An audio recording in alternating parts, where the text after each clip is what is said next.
Welcome. I'm Tommy Grimes. How dearly we pay for what we possess, said the philosopher. He might also have said, how dearly we pay for what we are possessed by. For just as we are owners, we are also owned. Some of us belong literally or figuratively to others.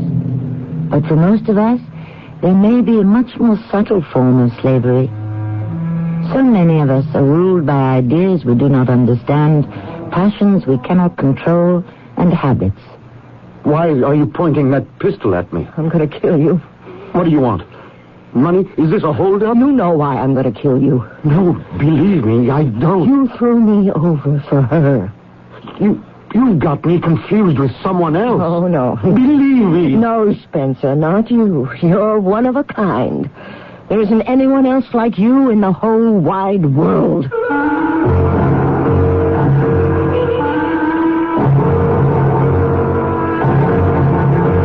Our mystery drama, Bring Back My Body, was written especially for the Mystery Theater by Sam Dan and stars Kim Hunter. I'll be back shortly with Act One. Taking a laxative? Yeah, traveling throws my system off. But so can a laxative. Not Metamucil. That's Metamucil? Metamucil Instant Mix in little packets. Oh. Easy to take along. And easy on your system. Because Metamucil is made from natural fiber with no chemical stimulants.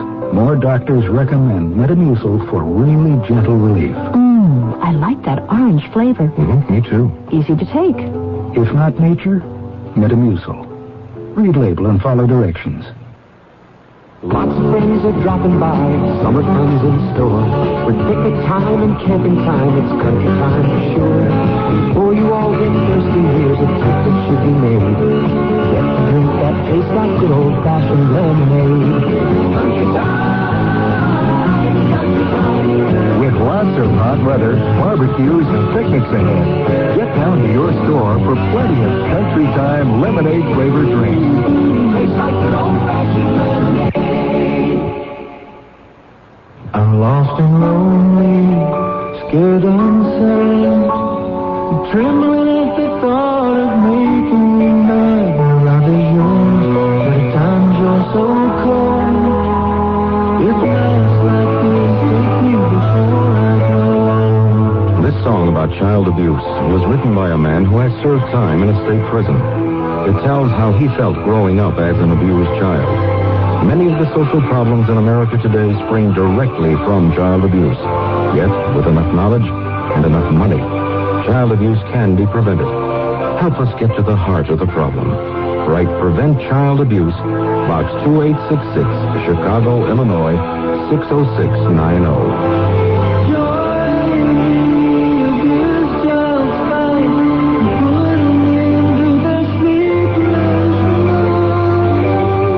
Message of the Ad Council and the National Committee for Prevention of Child Abuse.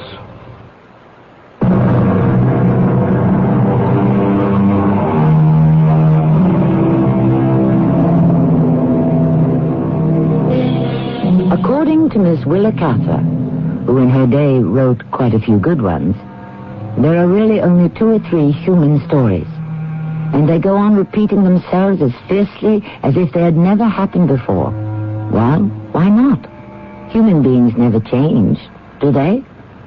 Down through the centuries, haven't we witnessed repeat performances of the same mistakes, prejudices, passions, hopes, fears, over and over again? And, of course, the same crimes. And your first name, Miss Riding? Tabitha. Tabitha? Are you named for anyone? Tabitha. Who is she? The heroine of a novel. Tabitha? Oh, some long-forgotten early 19th century novel. Oh. For any particular reason? My mother was an incurable romantic. Do you consider romance a terminal illness? No. Then why do you call it, incurable? Did I say that? Yes. Actually, that's what my father called her. Oh. He didn't approve of her being a romantic? No. Why not? Doctor, I didn't come here to talk about my parents. Did your father like the name Tabitha? He hated it. Why? Well, as I understand, she was supposed to be a sort of liberated woman for her day. And your father didn't approve of liberated women? He said to my mother, "Why did you insist on naming my daughter after a harlot?" I gather your parents did not get along. But they've been dead for many years. Did they approve of you? I was a disappointment.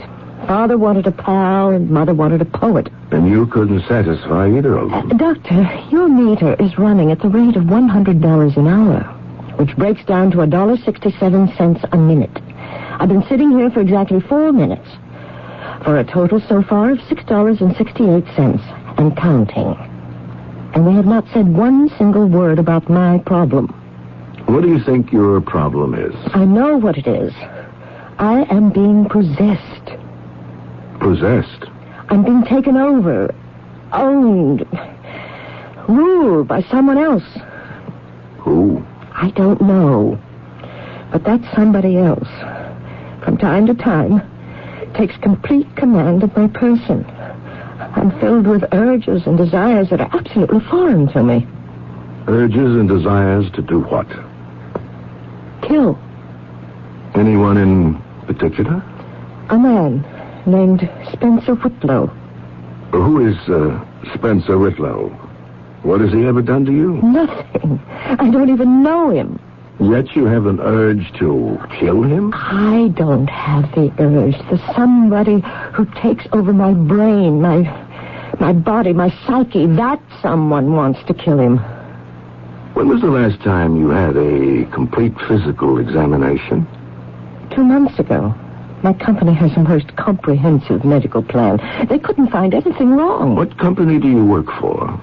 I'm a designer for Spurrier Pollitt. I'm sure you've heard of them. Spurrier. Well, I'm familiar with many of the prominent names in the fashion industry, but I can't say that I've heard of that one. Dr. Spurrier Pollitt is one of the world's largest construction engineering companies. Oh. I design transmission systems and pressure vessels for oil refiners. Beg your pardon. You should. Well, Doctor, we've just passed the 6th minute and the 10th dollar. Where do we stand? What do you expect me to do? Operate. Operate? Psychically. What does that mean? My mind is being invaded by some sort of alien force, some psychic infection. Remove it. How often do you get these attacks? Now? Several times a week. Describe what happens. I'm aware of sudden pains in my head, my fingers, and my knees. And then, slowly, I'm overwhelmed by anger, hatred. A name seems to explode in my brain. Spencer Whitlow. I have an irresistible desire to kill him. I try to fight it, but soon I black out. You faint. I disappear. I, Tabitha Riding, am no longer in my own body. It is the property of somebody else.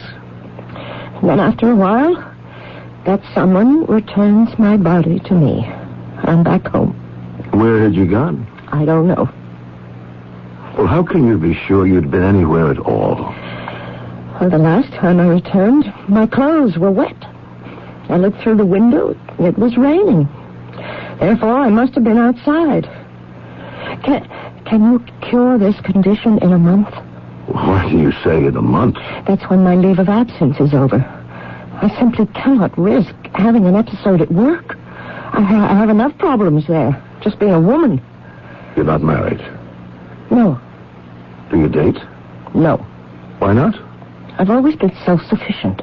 I should like to be present at one of those, seizures. Well, it can happen any time of the day or night. Doesn't matter. Call me.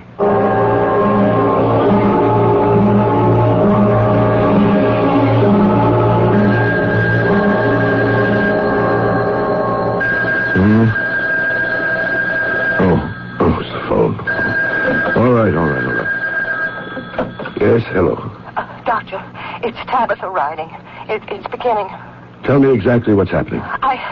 I hurt my head, my fingers. I'm cold. I'm freezing.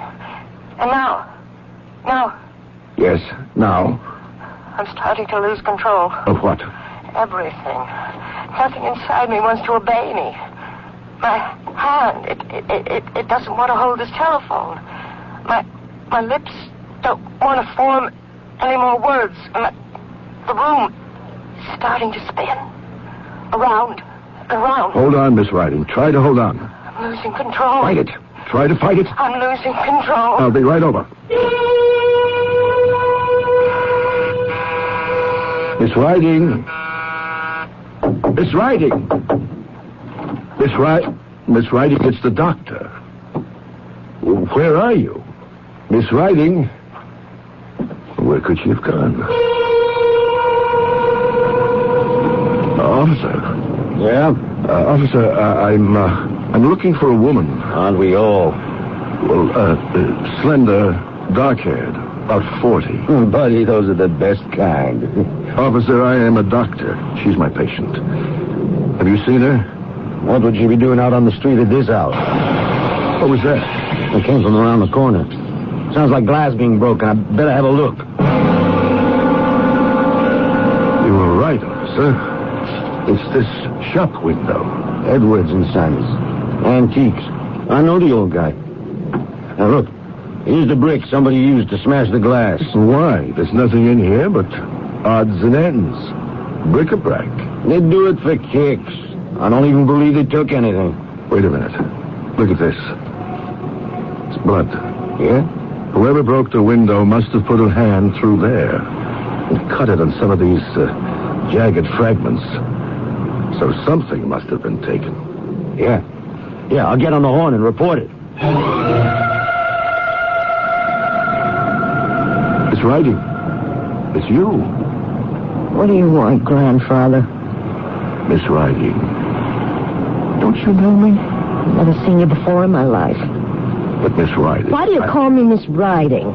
I must talk to you. I think you have me mixed up with somebody else. Grandfather. It's important that we go somewhere and talk. Why don't you mind your own business? Listen to me, please. No, you listen. Just because I'm out on the street alone at night, it don't signify I'm looking for a man. What do you take me for? Miss Riding... And if I was, what would I do with a dried up... Miss Riding, this is the exact moment for us to talk. Get away from here. Let me try to rouse you from this... I'll holler for the watch. The watch? You heard what I said. Listen. Just listen. Don't move. Listen. Think. Concentrate. I don't need the watch. I can handle you myself. Stand absolutely still. You see this? It's a pistol. Now go. An old-fashioned pistol. No, it isn't. It's the latest kind there is. Miss Riding, try to think. It's got a percussion cap instead of a flint. Miss Riding. Start walking. You must try. Because I'll start counting. Think. Try to think. And when I reach 3, I'm going to fire. I'm only trying to help you. 1. All right. All right. Just don't shoot. Start walking. 2, 3. And the next time I see your ugly face, I won't miss.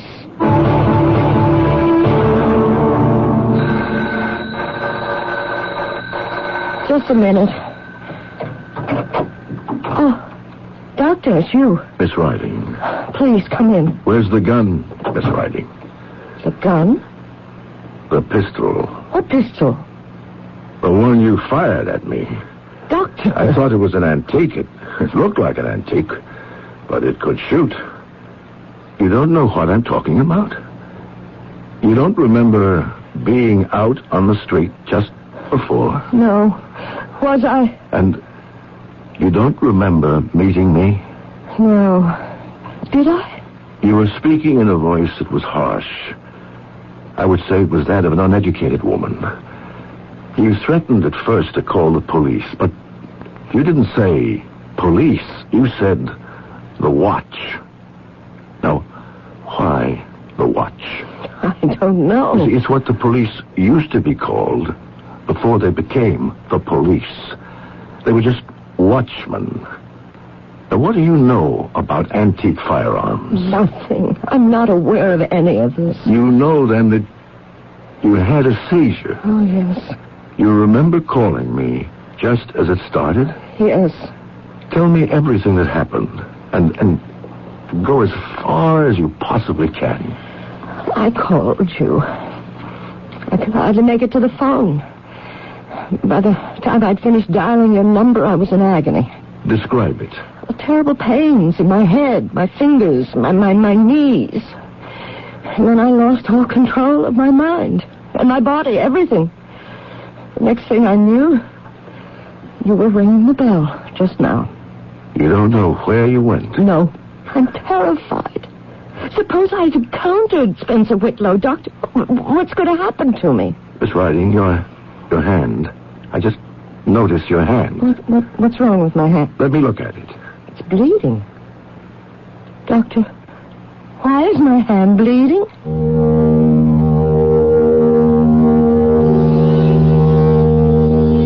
If she's the one who broke the antique shop window, that might account for it. But why should Miss Tabitha Riding, a most conservative construction engineer, employed by a most conservative construction company, go about smashing store windows in the dead of the night? Even if an eyewitness could testify seeing her commit the act, she could still swear it was somebody else. Perhaps we may meet that somebody in Act 2 once again. Right now, independently owned True Value hardware stores are celebrating American independence by offering special values on True Test paints during True Test anniversary paint days now until July 11th. Hi, Pat Summerall to say Woodsman Solid Color Latex Stain for just $9.98 a gallon gives wood a solid coat of color without hiding rough-cut texture. And for a long-wearing economical house paint, choose True Test Select Latex. It's also just $9.98 a gallon until July the 11th, exclusively at participating True Value hardware stores. I am a smoker, and I smoke about a pack a day. Sulamar, Antioch, Illinois. And I thought, wow, my teeth are really getting yellow. She used Topol Smoker's tooth polish with fluoride. My teeth started getting whiter, and it gave like a shine to it that they hadn't had in a long time. I was very happy with it, and I was smiling again all the time. Topol Smoker's tooth polish with 3 ingredients to clean and polish helps remove ugly tobacco stains. Topol is gentle enough so you can use it every day. Use only as directed. Countdown to Cure. Bill Bixby with a message from the Leukemia Society of America. Leukemia is responsible for the deaths of more children than any other disease, and more adults than children. Research by the Leukemia Society of America has brought us this close to finding a cure, but we need your help to continue the fight. It'll be a happy day when we put an end to this killer. It's a matter of time. This is Gene King for your Better Business Bureau. If you receive merchandise in the mail that you didn't order, then you can keep it and consider it as a free gift. Under the law, you don't have to pay for it, and it's illegal for the company to bill you. Only clearly marked free samples and merchandise mailed by charitable groups asking for a contribution can be mailed to you in the first place without your prior consent. And even in these cases, you can consider the merchandise as a gift. A tip from your Better Business Bureau.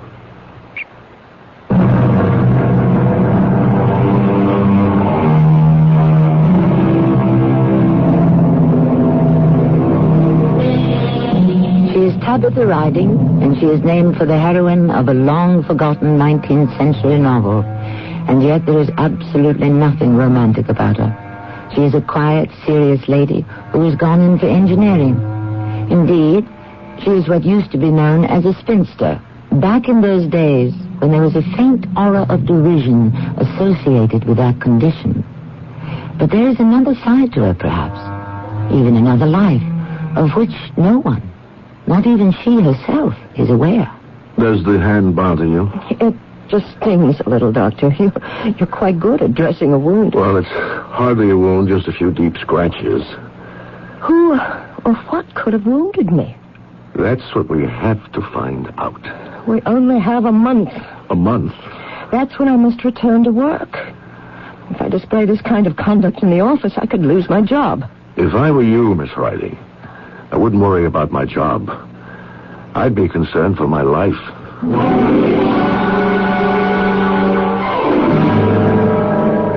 Remember me, officer? Oh, yeah. You're the doctor that was out looking for a woman last night. Did you find her? Yes. And they told me at the precinct you'd be having coffee here at this time. That new sergeant, he knows every move you make. That smashed window of the antique shop. What about it? What was taken? Old man Edward, he sure came running down there that night. I thought he'd throw a fit. Did he have much of a loss? Only swiped one thing on him, a pistol. Pistol? Yeah, one of those old-time, what do they call them? Horse pistols. It was kind of valuable, though. It was? Yeah, the old guy was sounding off about it. The big deal was it was the first pistol that used the percussion cap, which had just been invented to replace the flint. Yes, the pistol. Now, was it in firing condition? The old guy said, yeah. Well, he keeps them all in A1 apple pie order. Enhances the worth. Although, if the thing is so valuable, why do you leave it laying in the window? Well, I gotta hit the street. Where is the pistol, Miss Riley? I told you I don't know. But you broke the window, and you stole it. Well, that may be true. It is true. I was not aware of what I was doing. Which places me in a rather awkward position. Why? You broke the law. I have a duty as a citizen. Well, you also have an obligation as a doctor. I'm not obligated to protect a criminal. Let's see how far we can go. Now, while you're having these incidents, we know you're aware that you must kill Spencer Whitlow. Now, are you aware of who you're supposed to be? For instance, what's your name? I think it's Tabitha. You mean you are still Tabitha Riding? No. I'm Tabitha somebody else. Tabitha who? Just Tabitha. Now, your mother named you after a heroine, Tabitha, of a 19th century novel. Yes. Was that also the name of the novel? I think so. What can you tell me about the book? I told you I never read it. Would you have a copy of it? Oh, no. Oh, no? Well, my parents are dead. And there was so much stuff, I couldn't keep everything. I gave it away. To whom? To one of the charities, I imagine. I can't even recall. Did your mother ever talk to you about the book? All the time. She loved it. She would tell me things. What things? I don't remember. Try. I told you, it was so long ago. Do the best you can. Do you know anything about Benjamin Franklin? Well, yes, sure. I remember reading something by him. It was a perfect description of the way things were between my mother and me. He said, silver-toed mothers have leaden-heeled daughters. Do you understand what that means? Oh, yes. It counts for a considerable percentage of my practice. All right, for now, go home and relax. How can I relax? And try to remember.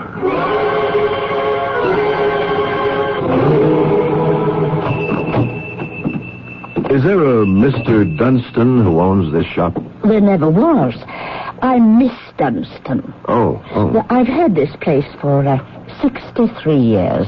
Well, Miss Dunstan, I realize this is somewhat unusual, but I would like to ask you about a book. Fire away. Now, this is a very old book, published, I'd imagine, around the beginning of the last century. What's the name of it? I think the name is Tabitha. Tabitha? Well, I know I don't have it in stock. Do you know anything at all about it? Would there be some kind of catalog listing all the books that were ever published in this country? Well, let's see what we can find.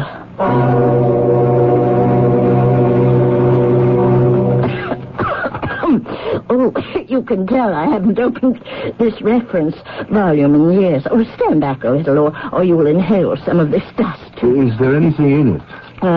S-T... Oh, and here it is. T-A... Tabitha. You found it. Tabitha, romantic novel by Elizabeth Dario, 309 pages, published in... 1814, by Slocum and Moresby, 81 Park Place. Is there any way I could get a copy? Well, from whom? Slocum and Moresby? I think they went out of business 100 years ago. Would a volume still be around? I doubt it. Of course, we could advertise. Tabitha. I wonder what that story was about. Oh, do you know how many millions of books have been published since 1814? Oh, it terrifies me to think about it. I think it may have been bought here once. By whom? Or if I could remember the buyer, it might open up a whole chain Mrs. Riding. Mrs. Riding. Give me a minute. Oh, yes, indeed. I have her nicely now. What can you tell me about her? Helena Riding. She came in here quite often. Oh, yes, she loved old books, especially romances, even trashy ones. Now I remember. Tabitha. Trashiest one of them all. Who was Tabitha? Well, she was one of those heroines who start life as a barmaid and hop in and out of better beds until they make a splash in society. See, that's the upswing, and then comes the downswing, and then back they fall into the gutter. And this was Mrs. Riding's heroine? Well, yes.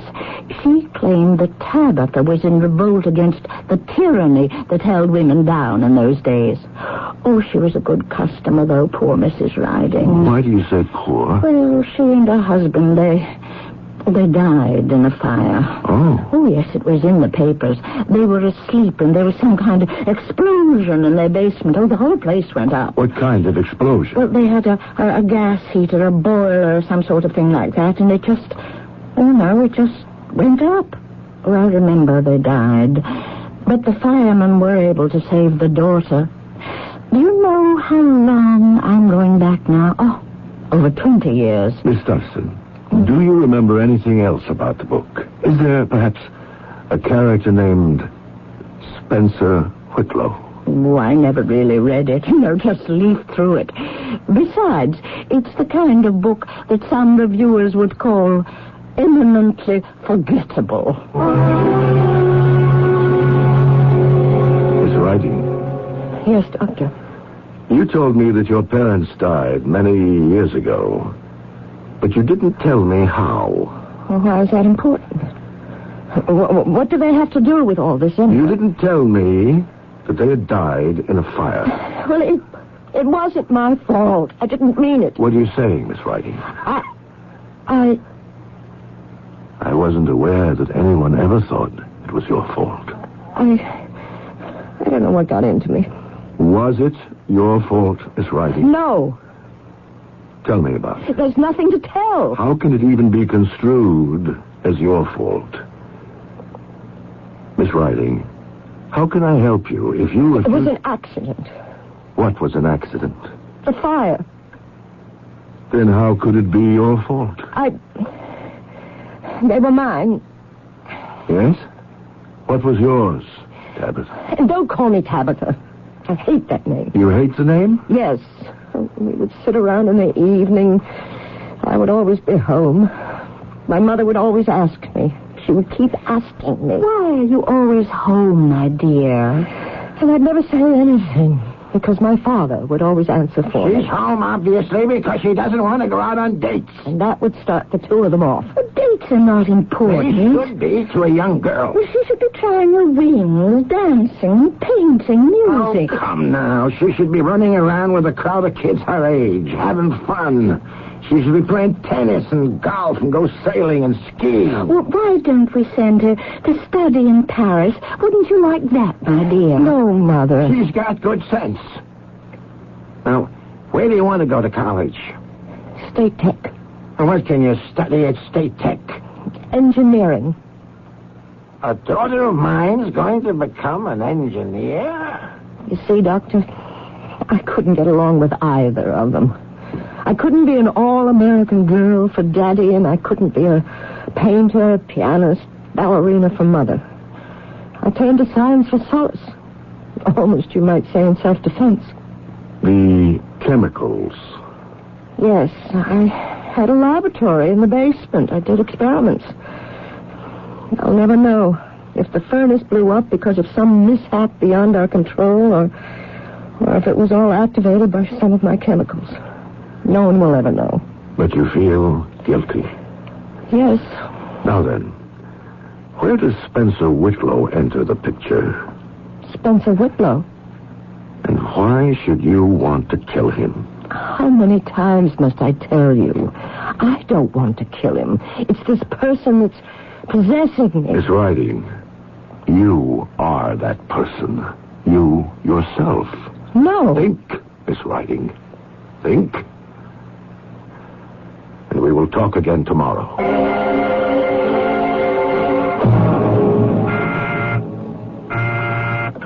Yes? Miss Dunstan is on the phone. Miss Dunstan? Oh, yes. Put her on, please. Miss Dunstan?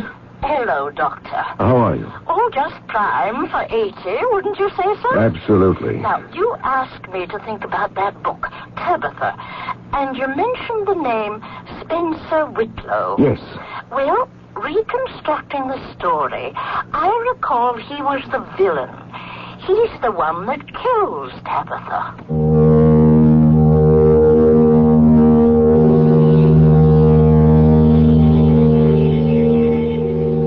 It's starting to come together. Or is it? We are either moving closer or further away from our solution. What we have here is an adventure that is taking place in the human mind. And despite what anyone may tell you, that is completely unknown territory. But we shall explore it in Act 3 presently. What's red and gold and tastes like summer? Nectarines. Summer fruits, it wouldn't be summer without them. It's peak of the season for fresh nectarines. Fresh from the trees, taste them and see. Juicy and sweet. California nectarines are beautiful right now. Nature's way of smiling. Sunshine on the trees. Nectarines. Sponsored by the growers of California summer fruits. Weekdays from the creators of The Young and the Restless. It's Capital, Desire and Passion set behind the marble curtain of power in Washington, D.C. Then follow the lives of people searching for their place in the sun on Guiding Light. And stay tuned for glamour and laughs as Bert Convy brings you celebrity couples and their hilarious secrets on Tattletales. You never know what Tattletales will tell. That's Capital, Guiding Light, and Tattletales. Weekdays on CBS Television. Check your local listings for the time.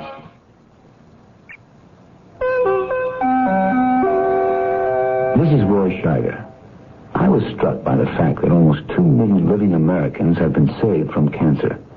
I have to admit, I've always thought of cancer as a pretty hopeless disease. But the fact that nearly 2 million people have been saved made me realize that if the disease should hit me, I'd have a fighting chance. The important thing is to catch it early, before it begins to spread. That's when it's most curable. And the way to catch it early, as the American Cancer Society points out, is with regular health checkups and by knowing the warning signals. Consider that a reminder, okay? And those 2 million people saved from cancer are a reminder of something else, too. They're living proof that our contributions count. Help save more. Please give generously when your American Cancer Society volunteer calls. Remember, cancer can be beat.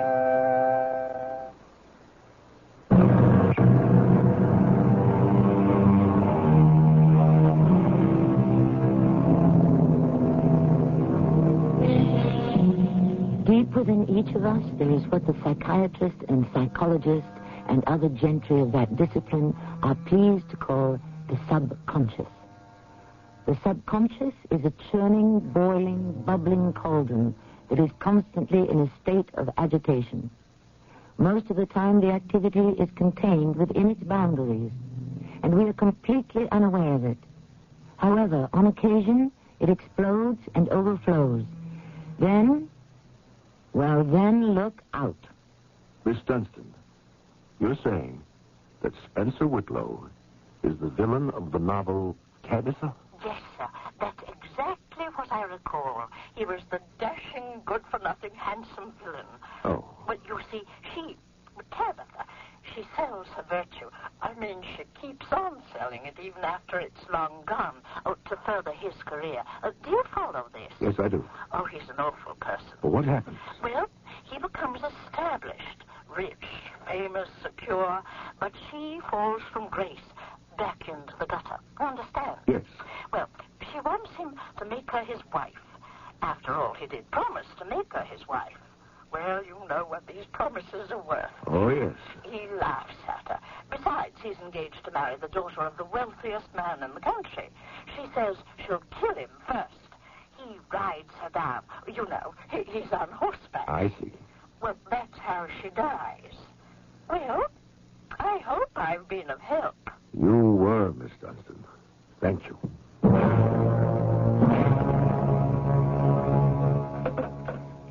Yes, Doctor? Miss Travers, I want you to stay with Miss Riding for a while. Live in her apartment. Keep an eye on her. It's very important. Yes, Doctor. Now, she's due here shortly. I'll explain it to her. Yes, sir. And if she has a seizure, call me immediately. Yes, Doctor. I have no objection to your nurse staying with me. She'll be able to keep track of you. I'm terrified. I have a feeling I'm going to experience one of those things tonight. Can't we do anything to stop it? Tabitha of the novel wants to kill Spencer Whitlow. Do you know why? No. I do. See, in the book, he kills her. Oh. She wants him to keep his promise to marry her. Instead, he simply rides her down with his horse. Yes, I remember. You remember? I remember now. Mother used to read that part to me. That's why you get those pains when Tabitha of the novel is in control of your body. You were badly injured. But why? Why does it happen? Who is Tabitha of the novel to me? You have great feelings of guilt. You caused the death of your parents. I don't know if that's true. It didn't have to be my fault. But it could be true. Couldn't it? Yes. You didn't like your mother? That isn't true. It isn't? What do you remember most about your mother? That novel, that trashy, romantic novel. Why did your mother name you Tabitha? She wanted me to be like that silly heroine. Perhaps she wanted to be the heroine. But why am I being possessed by Tabitha? That we may never know. Can it be that Tabitha of the novel is a living creature? Can it be? How? Well, suppose the author had created... Oh, no, I'd better not say it. But I will. Maybe her spirit lives and is searching for a body, and mine is vulnerable. You realize what you're saying? Yes. And you're an engineer, you're rational, practical. But I'm still my mother's daughter. Flighty, romantic. Really? I keep it under control, I assure you. Rigid control. But, Doctor, what are we going to do? I can't live this way. Perhaps Spencer Whitlow can help us. Spencer Whitlow? I told you, I don't even know who he is. Have you ever tried to find out? I wouldn't even know how to go about it. There is a Spencer Whitlow in the phone book. The only one. I'd like to talk with him. About what, Doctor? About what?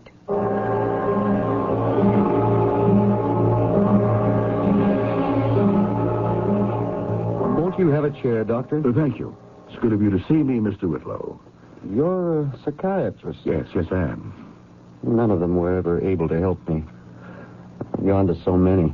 Have you? You see, I don't get along with people. Why not? I suppose I just don't have the knack. All my life I've been awkward, ill at ease with others. But I've adjusted to it. I have a job where I don't have to have anything to do with people. What sort of job? I'm a computer programmer, analyst. Anyhow, what is there I can do for you, Doctor? You said it could be a matter of life and death. Yes. I need you. You, alone, of all the people in this city. And for one reason only. Your name happens to be Spencer Whitlow. What does that have to do with anything? A character named Spencer Whitlow was the villain of a long-forgotten romantic novel. Oh, really? I'd like to read it. I don't know if you could ever find a copy, but I can give you a chance to rewrite it. I don't understand. You see, I have a patient, a rather attractive woman, who, for reasons of her own, thinks she's being possessed by the spirit of the heroine of this novel. Really? Why? In the novel, Spencer betrays her, and then he kills her. That's a villainous thing to do. Now, my patient is obsessed by the spirit of the heroine and is seeking Spencer in order to have her revenge. What sort of revenge? She wants to kill him. Murder? That is the situation. I really have no right to ask you to do anything. When she is in the grip of one of these spells or illusions, call them whatever you will, she can be quite dangerous. Could you help her?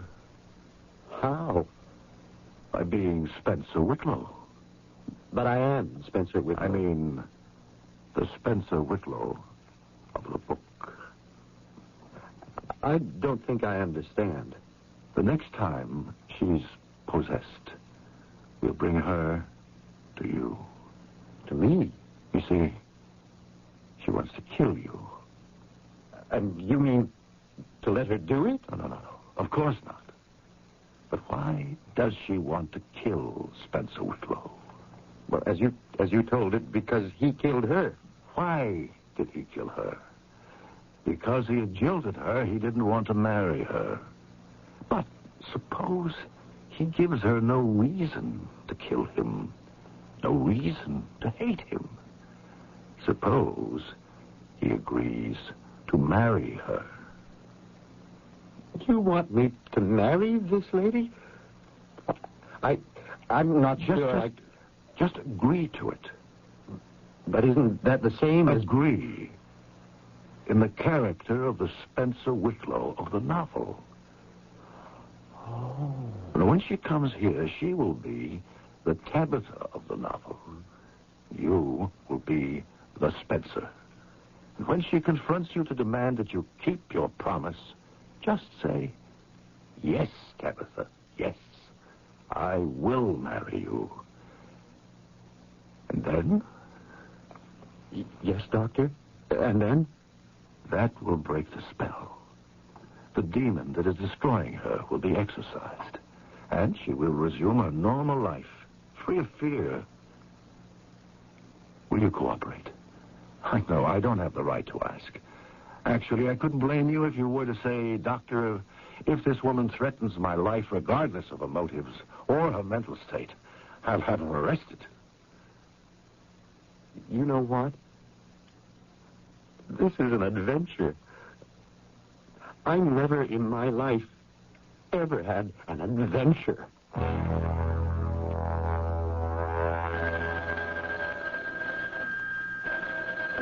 Hello? Doctor. Well, yes, Miss Travis. I think it's starting. Whatever it is, I think it's starting.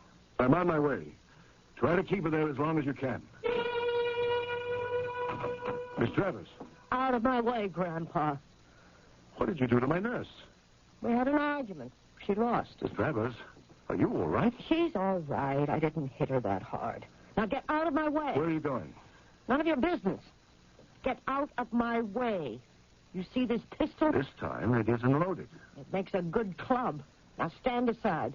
How do you expect to find him? Find who? You know who. Spencer Whitlow. I'll find him. I could help you find him. Do you know where he is? Yes. But take me there. And I promise you, you won't be sorry. Let me have the pistol. No. Then we don't go. Take it. I can kill him with my bare hands.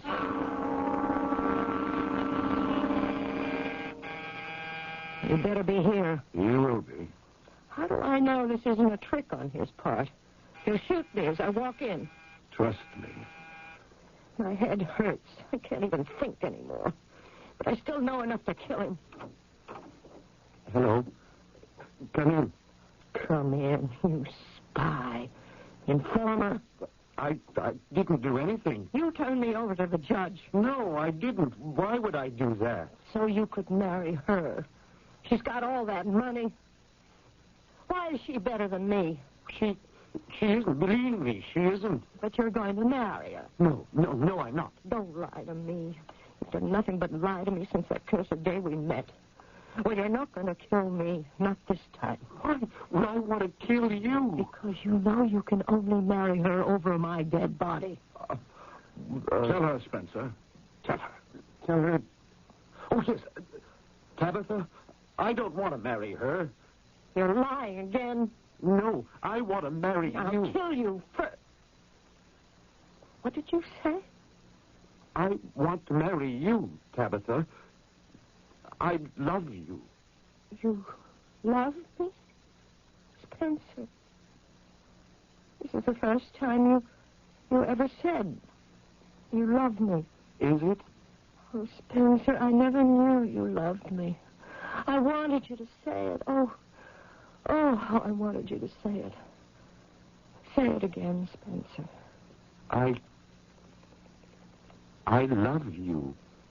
Doctor. Yes? What? Where are we? What are we doing here? Are you all right? Yes, of course. I'm perfectly all right. Good. As a matter of fact, I never felt better in my life. Who is this gentleman? This is Mr. Spencer Whitlow. Oh. It seems that Mr. Spencer Whitlow and Miss Tabitha of the novel have straightened out their problems. Have they? And I believe this will be the last we will ever hear of them. Yes, good riddance. It was really a very silly book. I'm very glad to meet you, Miss Tabitha. How do you do? May I offer you a drink? Oh, I don't indulge in... No, neither do I. A soft drink, of course. Well, thank you. Doctor? Would you excuse me? I'm sure I have a waiting room filled with patients. At this hour of the night? Who knows when the telephone will ring? Yes, that's true. But I'm very sure that the next time it does, it won't be you at the other end. Good night. Good night. Yes, Doctor. Good night.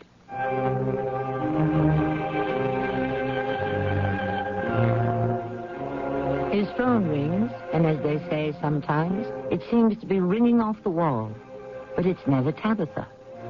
She has evidently exorcised her demon. What did happen? Was there a future for Tabitha and Spencer? Probably. Nature always takes its course, especially when we chart it for her. I shall chart my return shortly. Here's how to tell Skyhawk, the new smaller Buick, with your eyes closed. The doors, for instance, sound like this. Unless you get the sedan, then it's like this. Similarly, the hood and the trunk shut with a satisfyingly solid... The new Skyhawk, you see, is very precisely built and inspected hundreds of times in hundreds of places, so everything fits like... Excepting, of course, where people sit. There, the fit is more like... The new Buick Skyhawk. Everything fits beautifully, including you. That's nice. Lots of friends are dropping by, summer fun's in store. With picnic time and camping time, it's country time for sure. Before you all get thirsty, here's a tip that should be made. Get a drink that tastes like good old-fashioned lemonade. Country time, country time. With lots of hot weather, barbecues, and picnics ahead, get down to your store for plenty of country time lemonade-flavored drinks. Tastes like good old-fashioned lemonade. If you've been putting money aside, you can almost see inflation eroding its buying power, unless it's earning high interest rates or substantial dividends. And right now, thanks to Dreyfus Liquid Assets, even a small investment can profit from the currently high interest rates with complete cash availability. Think of your Dreyfus Liquid Assets account as an income-earning investment with free checking privileges. Privileges that allow you to pay bills and still earn money till the checks clear. You can even withdraw all or part of your cash by phone. There's never a penalty, never a sales or withdrawal charge. To get all the details, call toll-free 800-228-5000 for a simple, no-jargon information booklet and a prospectus including management fee, charges, and expenses. Find out how Dreyfus Liquid Assets helps you get the lion's share from today's high interest rates. Read the prospectus carefully before you invest. 800-228-5000. No charge for the call. 800-228-5000. Call now.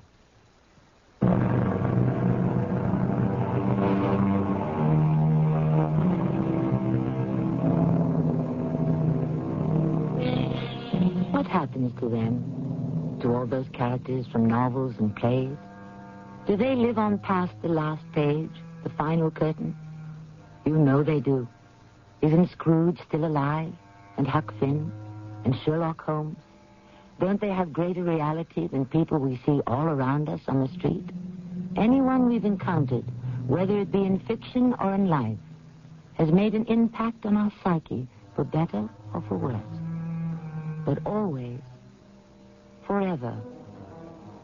Our cast included Kim Hunter, Bernard Grant, Carol Teitel, and Louis Turenne. The entire production was under the direction of Hyman Brown. This is Tammy Grimes inviting you to return to our Mystery Theater for another adventure in the macabre. Until next time, pleasant dreams. Of diseases.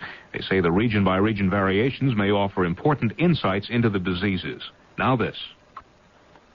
The CBS Radio Mystery Theater presents...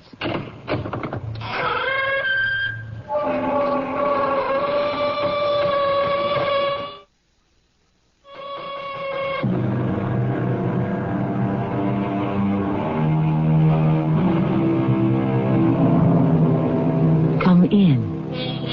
Welcome. I am Tammy Grimes. Mystery fans have often speculated on how the world's greatest detective, Sherlock Holmes, would have fared against 20th century criminals. Sir Arthur Conan Doyle has told us that Holmes lived up to and possibly through World War I and then retired. And now, for the listening delight of our Mystery Theater audience, we present a story which brings Holmes out of retirement to attempt the solution of a baffling and perilous crime. Hello? Mr. Sherlock Holmes. Yes? Go back to your bees and your roses in Sussex, old man. I intend to. After I bring this case to a successful conclusion. You're in over your head, Holmes. This is a different world. And if you want to smell your roses again, you'll quit right now.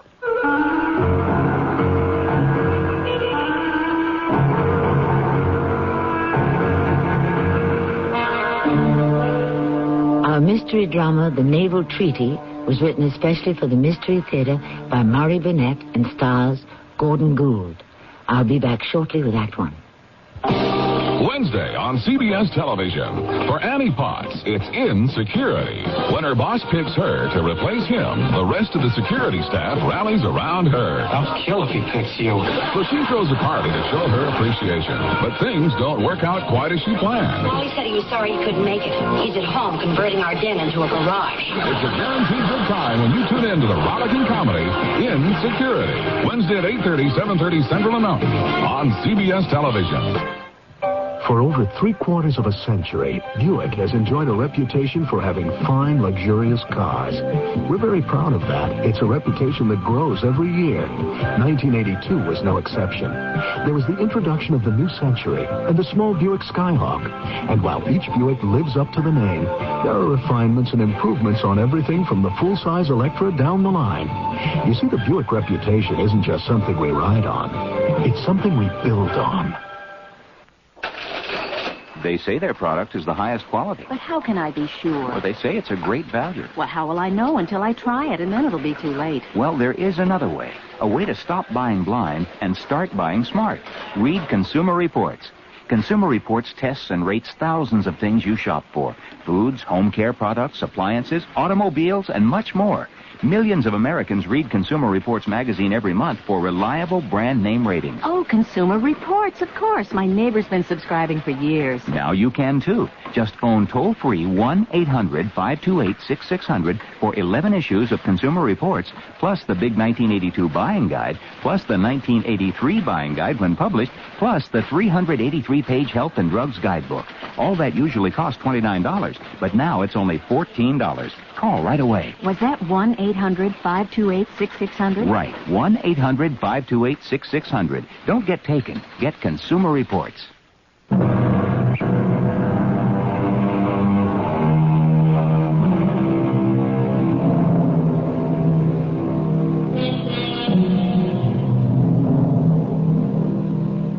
Retirement is a much discussed topic today. At what age should a person retire? Opinions vary, but facts don't lie. Winston Churchill was in his 70s when he led England through World War II. Thomas Edison was advisor and consultant to the United States Navy during World War I when he was 75 years old. And Casey Stengel led the New York Yankees to 4 straight World Series triumphs when he was in his 70s. It seems that the answer to the question depends on the individual, and Dr. Watson would agree with me. Holmes! Watson, my dear old friend. It's a delight to see you after so many years. Come in, come in. Oh, thank you, thank you. Did you enjoy your nap on the train? Holmes, how in the world did you know I napped? Simplicity itself, my dear chap. Tell me, was the cushion you use as a headrest comfortable? No, Holmes, this is too much. You must have spoken to someone who travelled with me. Watson, we've been separated far too long. Now, you're a man who is always meticulously groomed. Yet I perceive that the hair on the right side of your head is disarranged and indented. There are also a few red threads which are certainly not your hair. Now, since I know you came down on the Brighton Belle first class, you leaned your head against the window. Probably finding that uncomfortable, you took one of the red velvet cushions and used that as a headrest. Right? Amazing. Elementary, Watson. You know, Holmes, I'm very glad to see that you're the old Holmes, as brilliant and as alert as ever. You expected to find a doddering old man? Come now, Watson. All you had to do was look in the mirror. You're hale and hearty enough. Now, why the haste? You remember Sanford Phelps? Your old schoolmate, Sandy? Of course. Is he in some kind of trouble? No, not he. But his son is in a frightful mess. His whole career at the Foreign Office is going down the drain. Sandy is desperate. Scotland Yard and even MI5 are completely baffled. Sandy asked me to see you and ask you to give him a hand. I'm enjoying my retirement, Watson. But if you'd like me to undertake this task, I'm your man.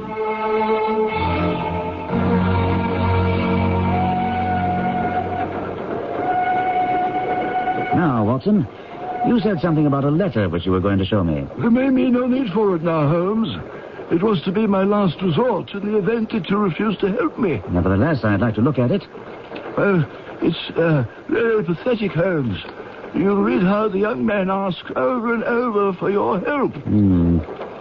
It's only a brief note from your old school chum, but a whole long epistle from young Percy Phelps. It doesn't tell us very much, does it? Hardly anything.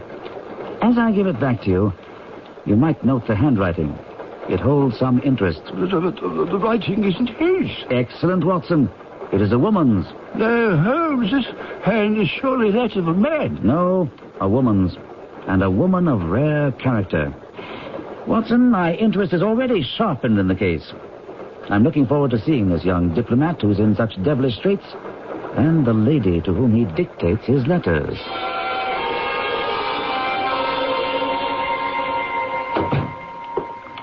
Mr. Holmes and Mr. Watson, I'm so glad you've come. Percy has been asking for you all morning. The poor chap clings to any straw.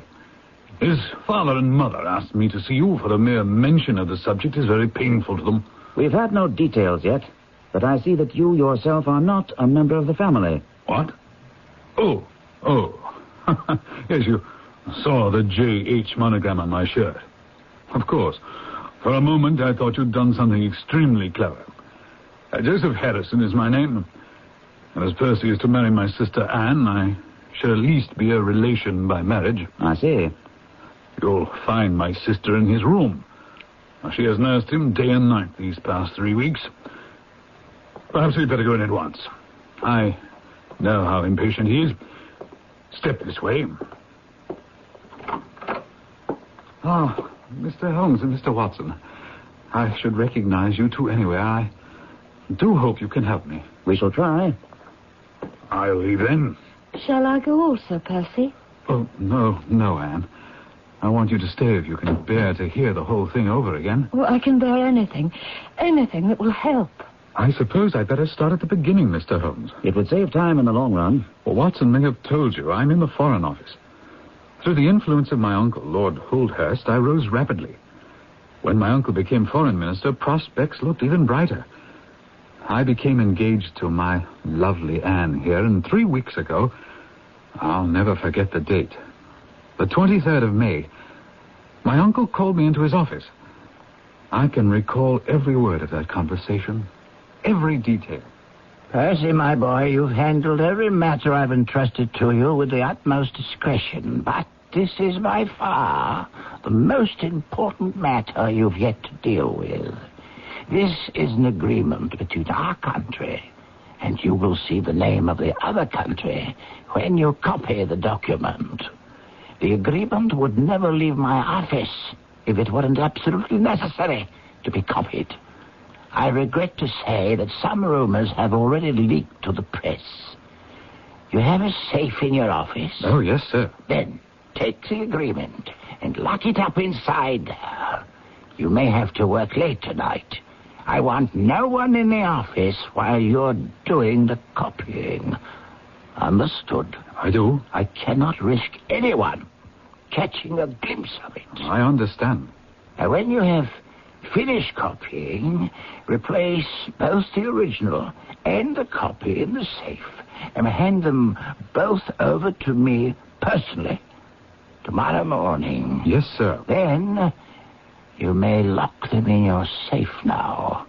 I shan't rest easy until the original and your copy are back in my possession. So, Mr. Holmes, I took the document. I did exactly as my uncle instructed. When the others had all gone, I took the document from the safe and began work. Without going into details, I saw at once that it was of such importance that at least 3 of the large powers would have paid fortunes to get their hands on it. I worked as quickly as I could, but it contained 26 separate articles, and by 9 o'clock I was feeling tired. A cup of coffee would help, so I rang the bell for the night watchman, who has a little room at the foot of the stairs and makes coffee for any of us who work overtime. Is that the only bell in your office? Oh, no, there are a number of them to different offices, but I rang the night watchman's bell. To my surprise, it was a woman who came to my office. You rang, sir. Oh, well, where's the night watchman? He's not too well, sir, so I climbed the stairs for him. And who are you? Well, I'm his wife, sir, and I'm also one of the cleaning women. Is there anything you want? Well, yes, I'd like some coffee, please. Well, I'll see to it that my Sam gets it for you, sir. And that was the last I saw of her, Mr. Holmes, until much later. You had never seen this woman before? Oh, never. Interesting. Proceed. What happened with the coffee? Well, nothing.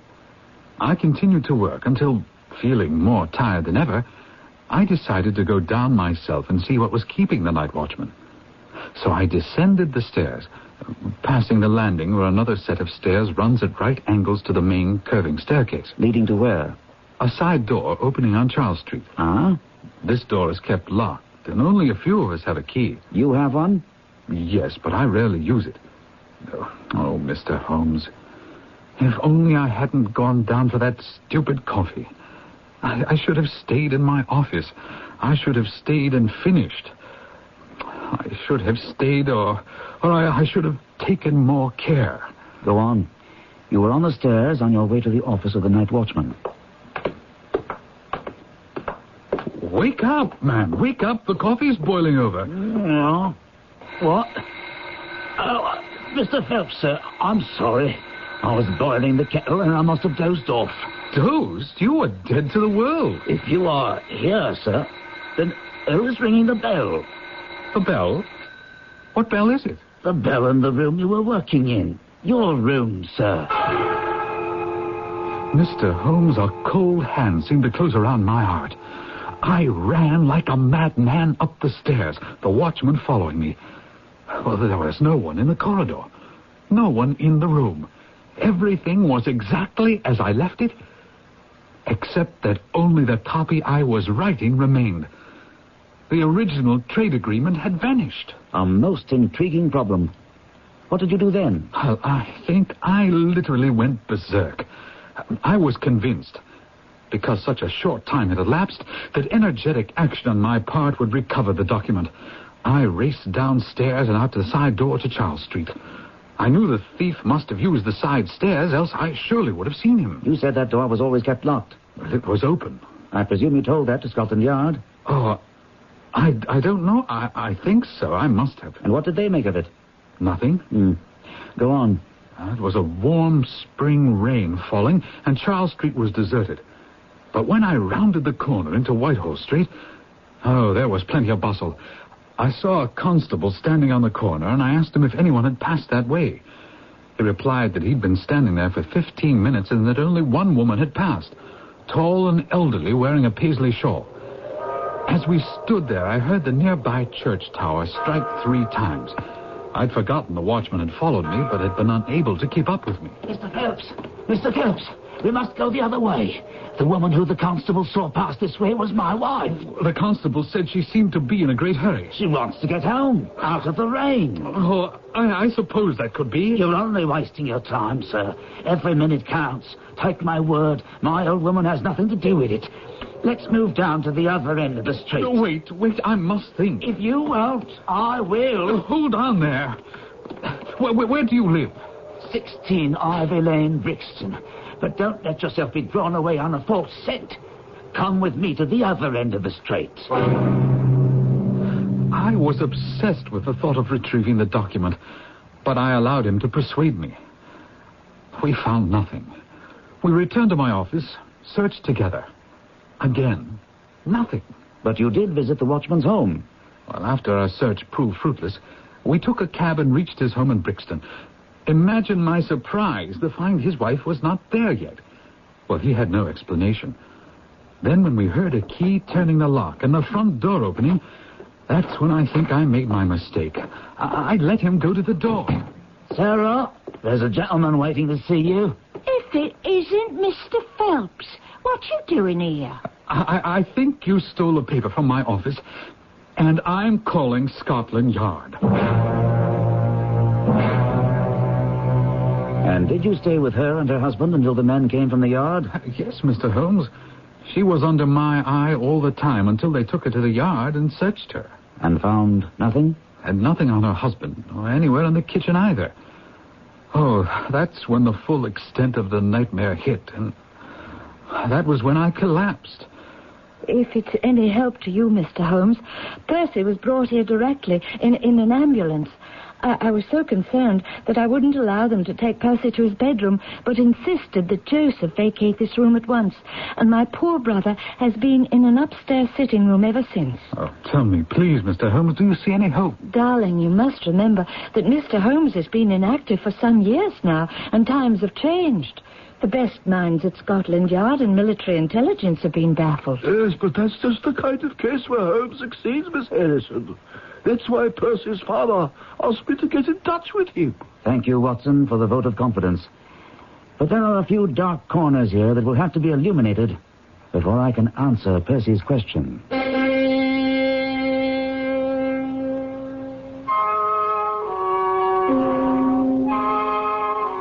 Do you believe that time has passed our old hero by?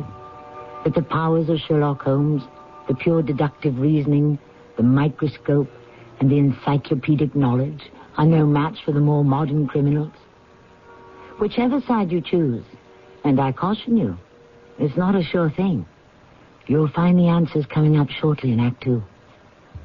Right now, independently owned True Value hardware stores are celebrating American independence by offering special values on True Test paints during True Test Anniversary Paint Days. Hi, Pat Summerall to say, until July 11th, Weatherall latex flat house paint in 26 colors, black and white, is just $11.98 a gallon, with custom colors slightly higher. And give siding, shutters, and trim all-season protection with new Weatherall satin or gloss finish, both value-priced, exclusively at participating True Value hardware stores and home centers. Hotel coupon and discount offers are confusing and limited. That's why the world's largest lodging chain invites you to call Best Western before you call anyone else. Chances are you'll find the Best Western just where you need it most at a price you'll want to pay. No strings attached. Call 1-800-528-1234. Best Western. 1-800-528-1234. Best Western. When you turn on the 11 o'clock news tonight, you'd like to think that what you're watching is the best newscast in Detroit, especially if it's the only newscast you've had a chance to watch all day. You want reporters who'll give you the best possible coverage of news, weather, and sports, reports that are up to date, exacting, uncompromising. News 4 Tonight at 11 gives you just that, but not only just that. It gives you special features and reports that gives it an edge over other newscasts. Information that could translate into an added edge for you. A consumer tip that might alter your shopping list. A warning about that latest Hollywood blockbuster destined to bomb at the box office. It's this kind of complete reporting that qualifies News 4 at 11 as the best late-night newscast you can watch in Detroit. And it's this kind of reporting that won it this year's Emmy Award for Excellence. So tonight, don't settle for anything less than the award winner. News 4 Tonight at 11. Thousands have already switched. Now the one we want is you.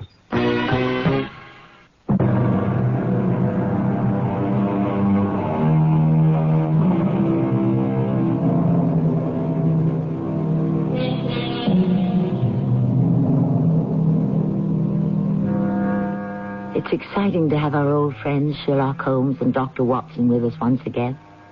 With Holmes faced with solving a puzzle that appears to be insoluble.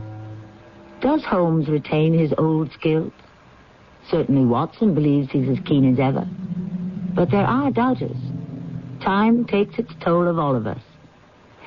Let us rejoin Holmes and Watson as they stroll back to Percy Phelps' sick room in the lovely Phelps house. You do have some ideas, Holmes. You see some way to clear Percy Phelps. I'd say, Watson, that at the moment we're equidistant between failure and success. But let's go in now and see if a little refreshment has strengthened Percy Phelps.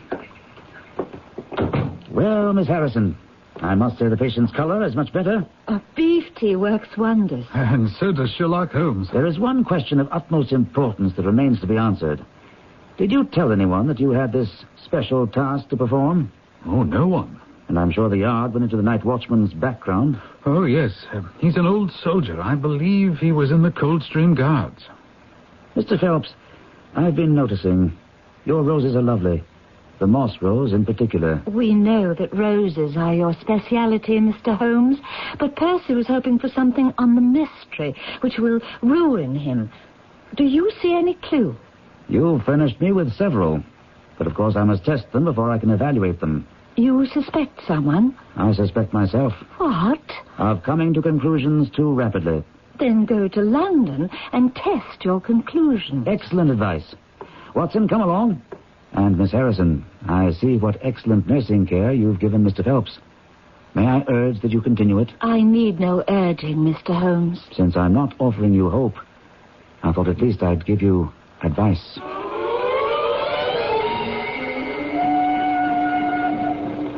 For the life of me, Holmes, I can't see where you found several clues in Phelps' recital.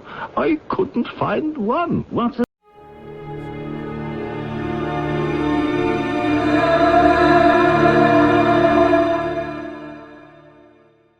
Tired of the everyday grind? Ever dream of a life of romantic adventure? Want to get away from it all? We offer you Escape. Escape designed to free you from the four walls of today for a half hour of high adventure.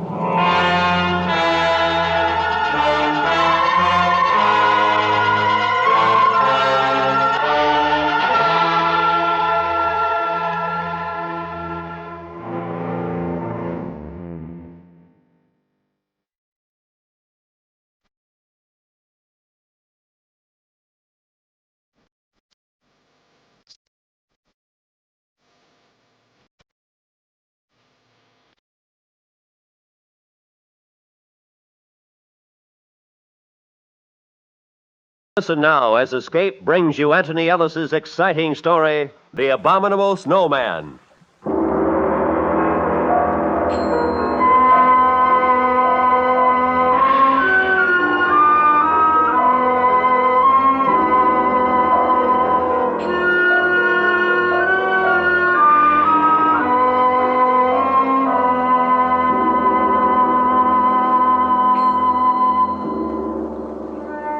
Our first bit of luck was when we hired our Sherpa guide, Nasang.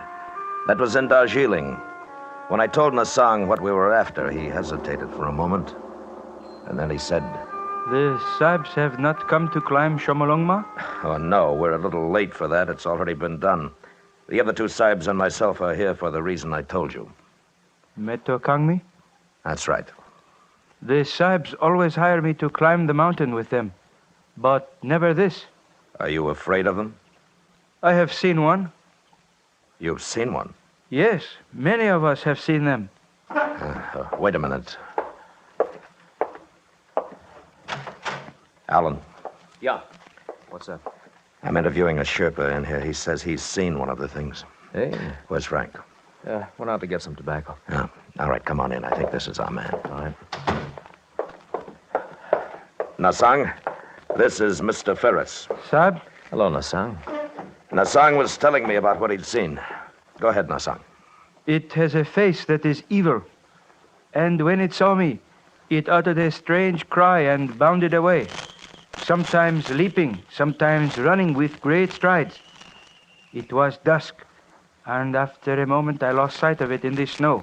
Where were you? With the French expedition. It was at 19,000 feet on Shomolungma. How far were you from it? 30 feet, perhaps 35. You're sure it wasn't an ape? I am sure. There is no ape in the Himalaya to make such a track. What about bears? This too I have been asked. But does a bear walk always upon its hind legs? Well, that's enough for me. Alan? Yeah, he'll do. Yeah. But if you want the job, Nasang, you're hired. You are going to try to capture a Yeti? Yes. It will be a difficult thing, but I will serve with you.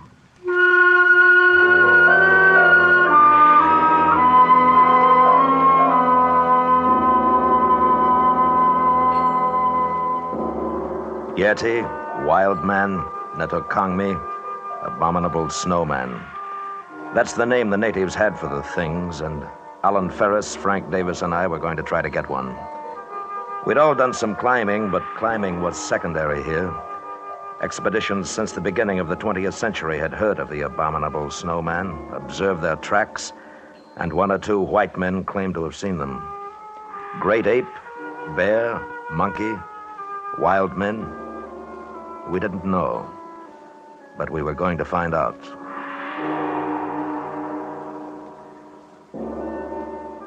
Four weeks later, we were in the Rongbuk Valley for our interview at the monastery with the Lama.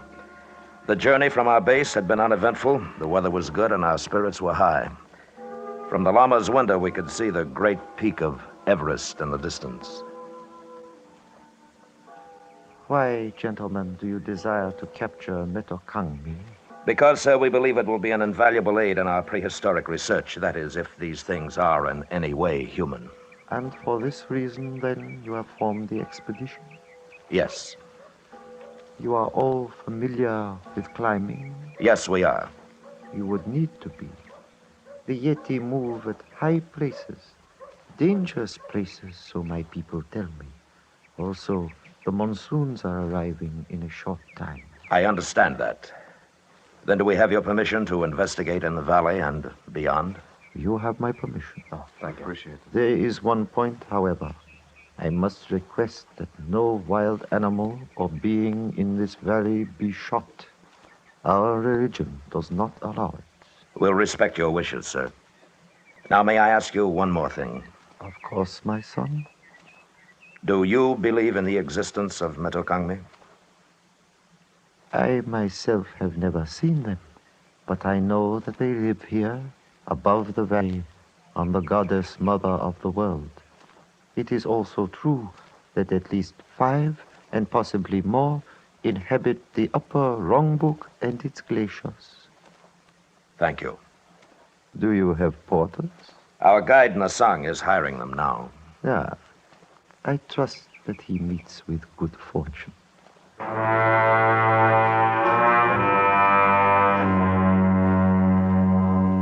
The old man, with great dignity, bowed slightly to us, and we were dismissed. But I thought I saw the shadow of a smile on his lips as he turned away. And it wasn't long before I found out why. Nasang returned to us in our quarters, and his face warned of bad news. Sahib, I am unable to hire any porters. Why not? They know the purpose of the expedition. They will not go. Why? They are afraid. Of the Snowman? Yes. They live in peace with them. They wish no trouble. They are afraid. Well, all right. It'll be rough, but we can't waste time talking them into it. The monsoons will be coming in a couple of weeks. It's not the same as climbing Everest. We'll travel light, just the 4 of us, set up a base and start hunting. All right with you fellas? Yeah, sure. Nasang? I will go with you. I am not afraid. Good. Well, let's take a look at the map. Now, we'll each carry a capacity load, and we should be able to make this point below the glacier in 2 days. That's 16,000 feet. And if our abominable snowmen are in the vicinity, we've got 2 weeks to find them. When do we start? Tomorrow. Good. Well, that's it. Paul? Yes, Frank? One thing. What do the natives mean when they say they don't want any trouble with the things? Superstition, probably. Oh, no, Sahib. It is not superstition. It is because the Yeti are cannibals. That is why the porters are afraid.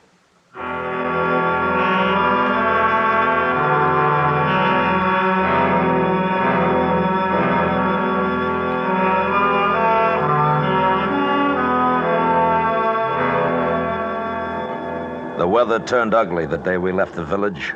A cold Tibetan wind blew down from the west, and with our heavy packs, it took us much longer than we'd thought to arrive at the point just below the Rongbuk Glacier.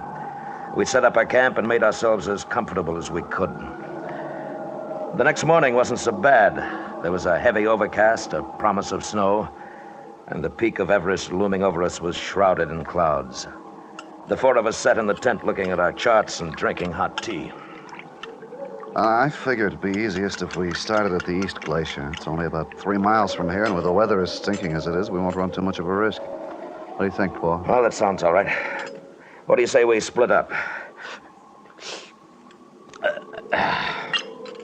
You and Nasang, Alan and me. We'll work up on either side of the ridge, here. And if we spot any tracks, fire 2 shots. Yeah, good enough. Now, the big thing, though, no matter what, don't shoot at the thing if you do see it. Okay? Okay. All right. If we lose touch with each other, we'll meet back here at 5. All right, let's get going.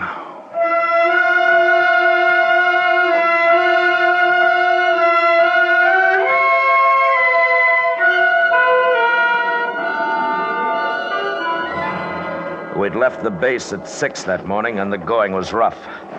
Alan was pretty well shot by the time we got to the 17,000-foot mark.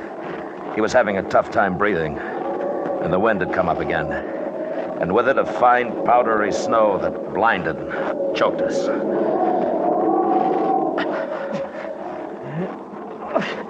Hey, I gotta take 5. All right.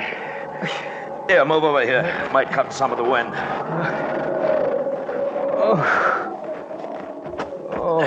Oh, that's better. Oh, we might as well start back for the base. We couldn't see anything in this anyhow. You know, right now, I don't care whether we do or not. This is good weather. Wait until the monsoons start. No, not me. Oh, I'm cold. I've never been so cold in all my life.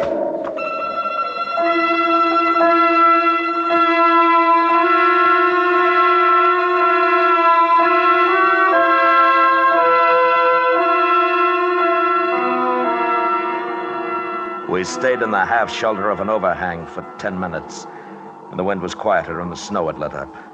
I noticed that the tracks we'd made coming into the shelter were gone now, but we didn't have any worry finding our way back. I figured that Frank and Nassang had met pretty much the same thing on their side of the ridge, and we'd meet them at the base. So Alan and I picked ourselves up and started off. Boy, I thought I was in pretty good shape, but up here, boy, I'm nothing. Paul, I'm tired again. We'll just take it easy going down. You haven't got frostbite, have you? No, not yet, but... What? The left there. Yeah. They're not our tracks, are they? Not unless you took your boots off on the way up. Must have just passed by. It must have seen us. Yeah. Come on. We were looking at a set of tracks newly made in the fresh snow. And they'd passed so close to our shelter that the thing must have known we were there. They weren't the tracks of a bear or an ape, but more like a splay-footed naked foot. The tracks of the abominable Snowman.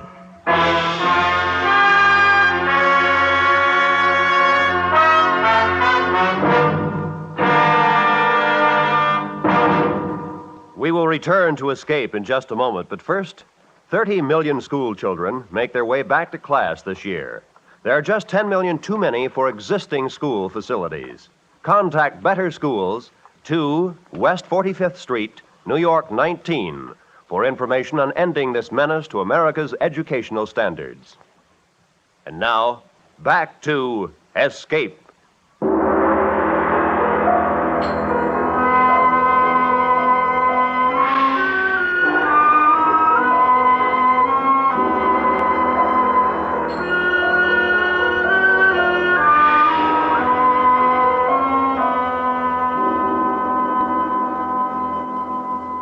We began to follow the tracks, and for a while, perhaps 150 yards, it was easy.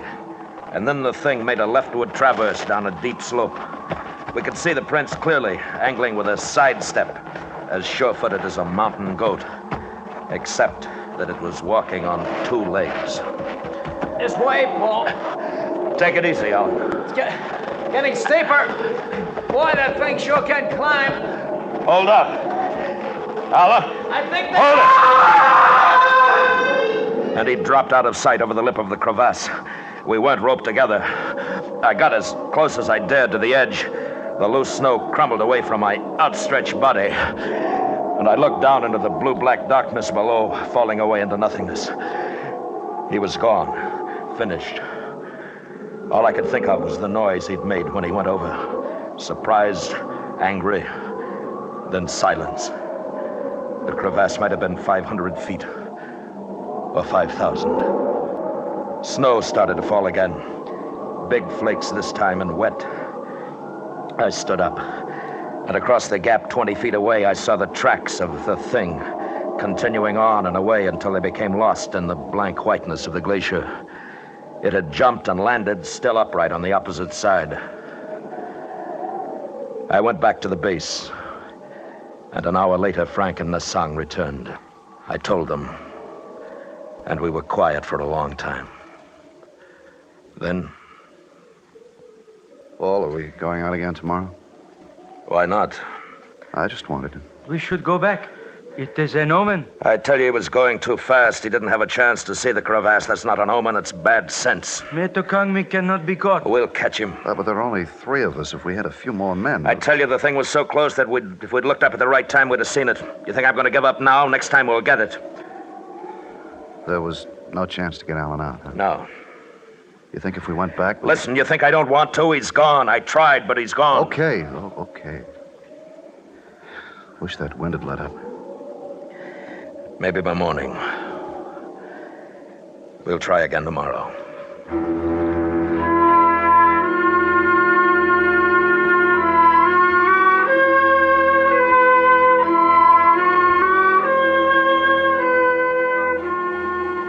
It was cold that night, and somehow colder because Alan was gone. I heard Frank tossing around, and I knew he was thinking about a body broken and lonely, lost somewhere in a deep and dark place. In the morning, the three of us packed our gear, camera, food. It was a light pack, and we started up again. This time to a crest above the ridge. It was tougher than it looked, and we weren't even halfway up before we had to rest. And as I looked to the west, I saw clouds boiling up. Not white, but somber, threatening. And below, the valley looked grim, ugly gray. And then the sun was gone. And we kept on going up. And then I had a strange feeling. It was nothing I could see, nothing I could hear, only a sensation of being watched, followed. Wait a minute. See something? No. I have felt it too, Sahib. Something following us? Yes. It is Metokangmi. How do you know? It can be nothing else. At this height, there is nothing else that lives. Maybe it's curious. No, don't turn around, Frank. Listen. When we get up to the crest, you two flop down. Stay in sight of the slope here. What are you going to do? Move around the hump and watch. If it thinks we're all together, it may come close enough to give us a chance to get it. You better watch your step. It looks nasty. I will. Now, come on. It took us another 15 minutes to get up to the crest, and then Frank and Nasang hunched down to rest. They were in clear view of the slope we just ascended. I moved back out of sight and made my way toward the hump, which backed a long shelf on the north side of the crest. In a couple of minutes, I lost sight of them and of the slope. The wind had increased, and the clouds had spread now to become an iron gray canopy over the mountain. It was getting colder again. I don't think it took over 5 minutes to reach my lookout point. And when I did, I had a perfect view of the ground we'd covered. There was nothing there. The men were out of sight. And I waited. A minute, two. There was nothing. Until...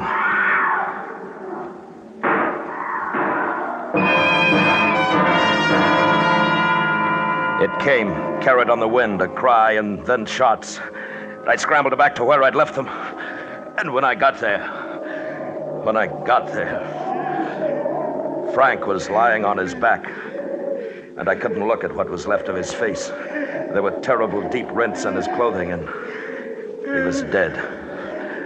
Nasang lay huddled a few feet beyond, a gun in his hand. Sahib. What is it? What? Metokangmi. It came from behind us. Before I could draw the gun, it had killed. Then it sprang at me. It is strong, Sahib, with the strength of 10 men. All right, can you sit up? My leg, it struck at me, my leg broken. I shot at it, but I missed. It jumped away and was gone. Okay. We'll have to figure out a way to get you down. We were 4 hours from camp, and with Nasang practically helpless, it could well be 4 days or never. I buried Frank where he was lying, then began to work down the slope. Nasang was in great pain. He half slid and crawled as best he could. That part of it wasn't too bad. Then we were at the bottom, and there was a ledge to climb. It took well over 2 hours to do that, and we still had 3 miles of difficult terrain to cover.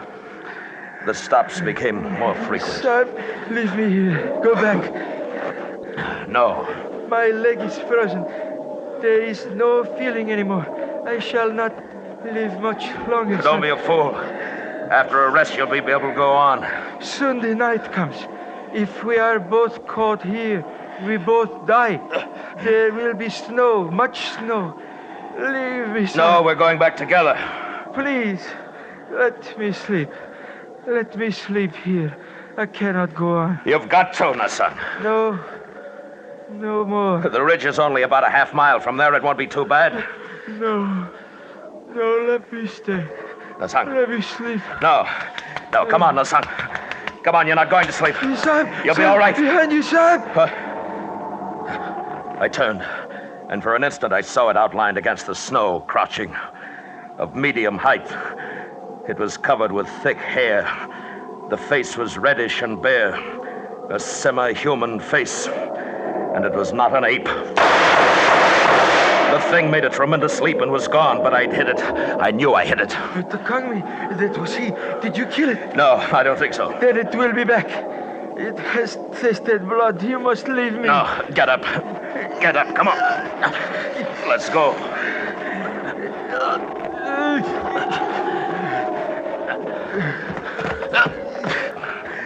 Nassan. I am very sorry, Sahib. Will you ask the Lama to make a prayer for me? Sure I will, Nassan, but... Give my pay to my wife in Darjeeling. I'm sorry, Sahib. I die. Nassan?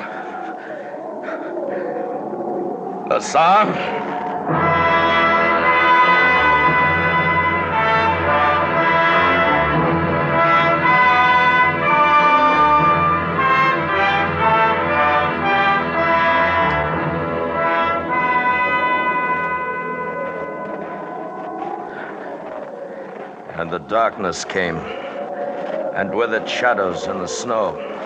Every hillock, mound became the thing, motionless, waiting. In my mind, I kept seeing it, its long arms, powerful, and the dreadful claws it must have possessed. I carried my gun in my gloved hand, but I knew that I couldn't fire it unless I was barehanded. And that meant my hand would freeze to the gun. And then suddenly I felt myself slipping.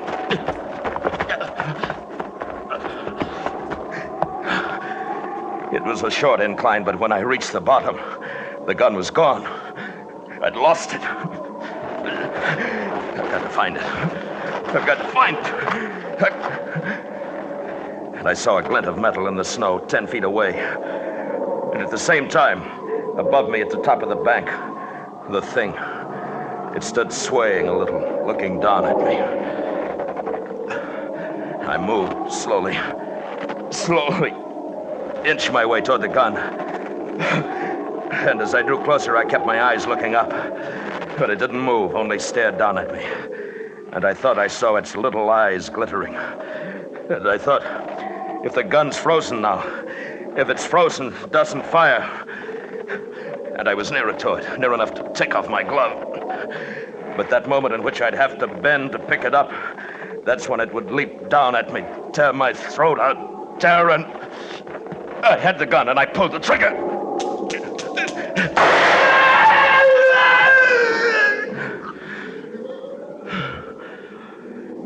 And it lay there, strange and terrifying, its blood staining the snow. And it looked at me.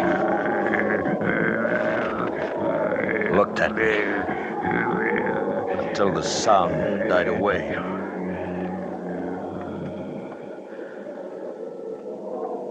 It was dead, but the eyes kept on staring. It must have been the shots that loosened the snow and ice on the ridge above. I heard the sound, and I ran.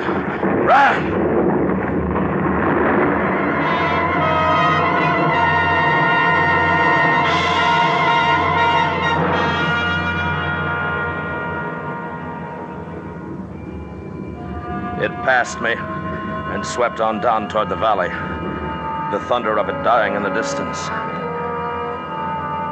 And when I went back, there was nothing there. It was buried somewhere under tons of snow.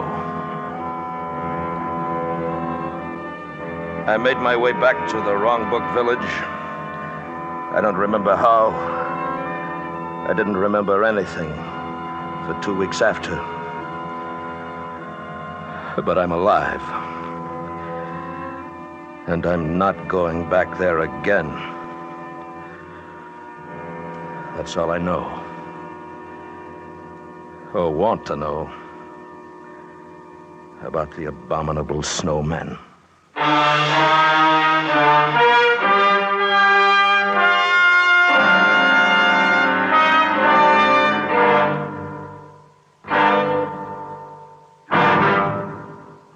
Escape has brought you The Abominable Snowman, written and directed by Anthony Ellis, starring William Conrad as Lane.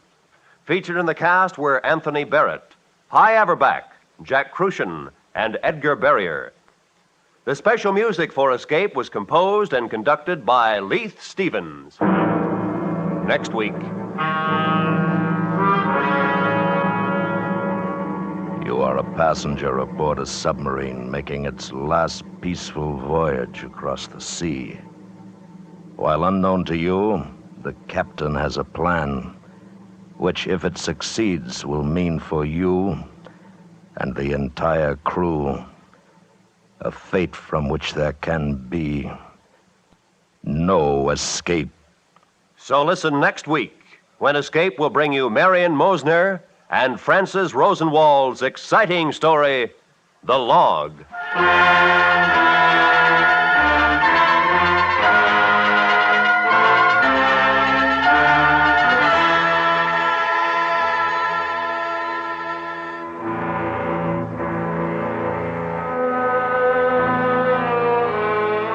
You're headed in the right direction. The station is right. The network is right, too. Check all timepieces and then check your local radio schedule. Let's have no slip-ups. Everybody wants to hear the Jack Benny Show right from the beginning when it returns to CBS Radio tonight. This is Roy Rowan speaking.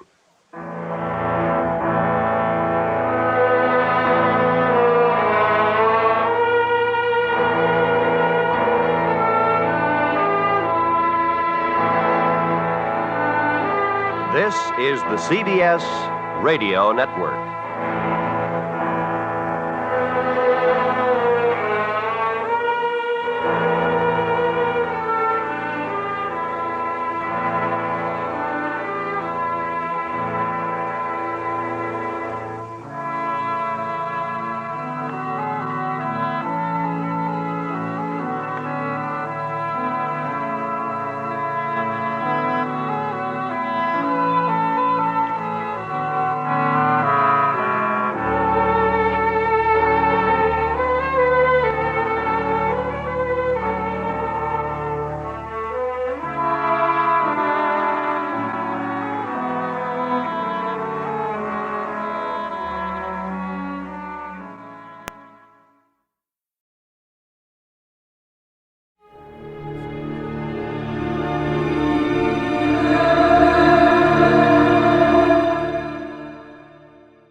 E.G. Marshall.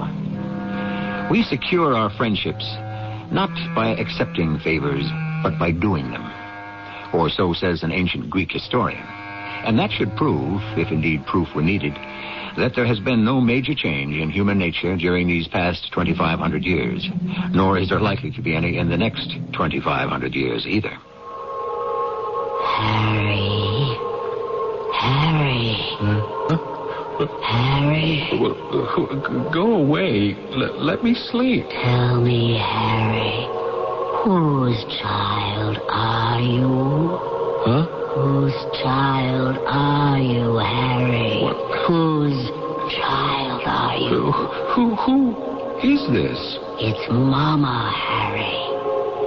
Big Momma.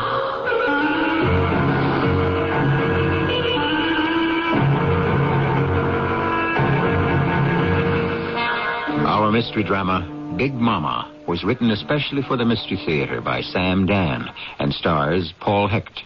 I shall be back shortly with Act 1. Taking a laxative? Yeah, traveling through my system.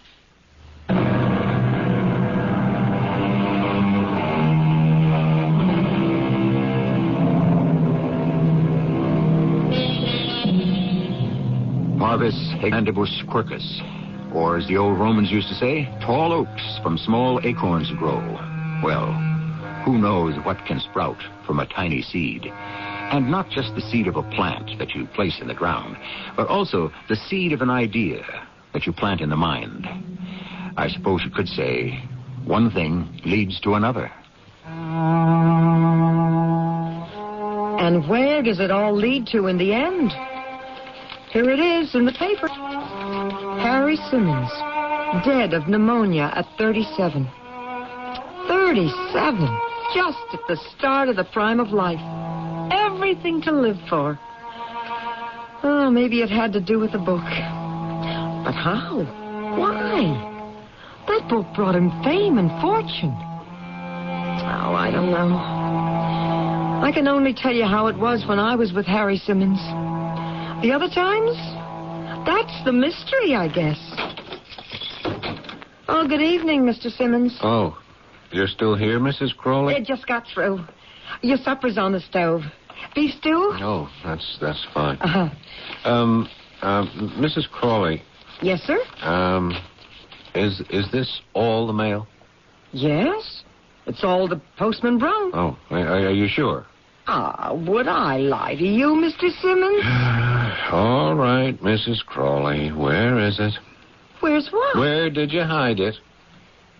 Mrs. Crawley. It's, behind the couch. Thank you very much. I figured it could wait a while. Mrs. Crawley, you mustn't keep doing this. Look, Mr. Simmons, every time I see old Pete the mailman bringing that thick, fat envelope up the walk, I know it's going to mean another disappointment. How many times have I told you not... Mr. Simmons, do you know who I am? Of course I know who you are. You're Mrs. Sarah Jean Crawley. I'm also Mrs. John Q. Public.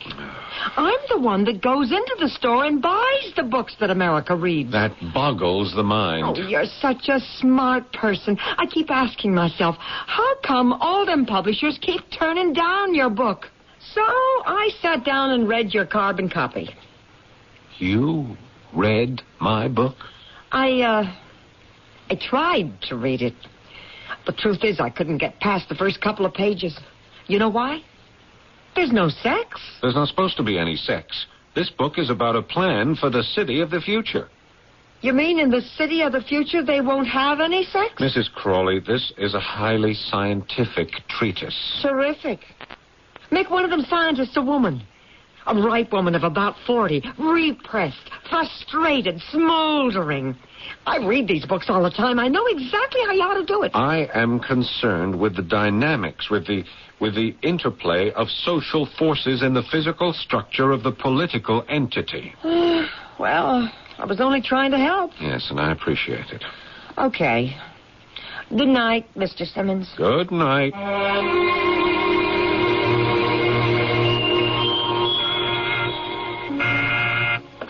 Yes. Who? Oh, well, I suppose I'll have to see him. These people must be the largest clutch of unjailed scoundrels since the formation of the Republic. Well, Mr. Simmons. Mr. Monroe Hastings? Yes, F. Monroe Hastings, guilty as charged. Have a seat, Mr. Hastings, although I'm not sure you'll be staying that long. So, you're the power behind the proposed factory? No, sir. It isn't a factory. Okay, the proposed plant. Well, it isn't even a plant. Now, true, there'll be some light assembly operations, but basically, it's a headquarters building. Oh, yes? What's the difference? The difference is one of nuance. Nuance? Yes. What we propose is a beautiful edifice. The one that we put up, just like it, on the West Coast, won the Architectural Prize of the Year. You're proposing a strain on morning and evening traffic. No. No, the hours will be staggered. You'll never notice it. You'll be destroying valuable, irreplaceable open space. ISC, International Semiconductors, wants to bring 350 jobs into this town. That's a high six-figure tax roll. As town planner, I get propositions like this every day. Now, so far, this town has resisted the temptation. We have held the line. If we approve your offer, the floodgates fly open. We'll be swamped with factories. We will lose the essential residential nature of our city. No, you won't. Now, when we come in here, we too become citizens of Middleborough Heights. Mr. Simmons, you are well-liked and respected. Your recommendation, your yes or no, is the automatic signal for the planning board. But International wants to come in here. And we will. We would rather come in with your blessing. It can't be done. But if we have to, we'll come in without it. Now, you can make it tough. You can delay us for months, even years. But sooner or later, that building will go up. I really shouldn't waste any more of your time, Mr. Hastings. Mr. Simmons, let me ask you a question. How much? How much? Well, usually it all comes down to how much. How much do you want? Are you trying to bribe me? Well, of course. How dare you insult me? I must ask you to leave. No, I was merely doing my job, and therefore it was necessary for me to touch all the bases. A good day, sir. After all, I could hardly leave here without getting an answer to that particular question. There isn't enough money in the world. Good day to you, sir.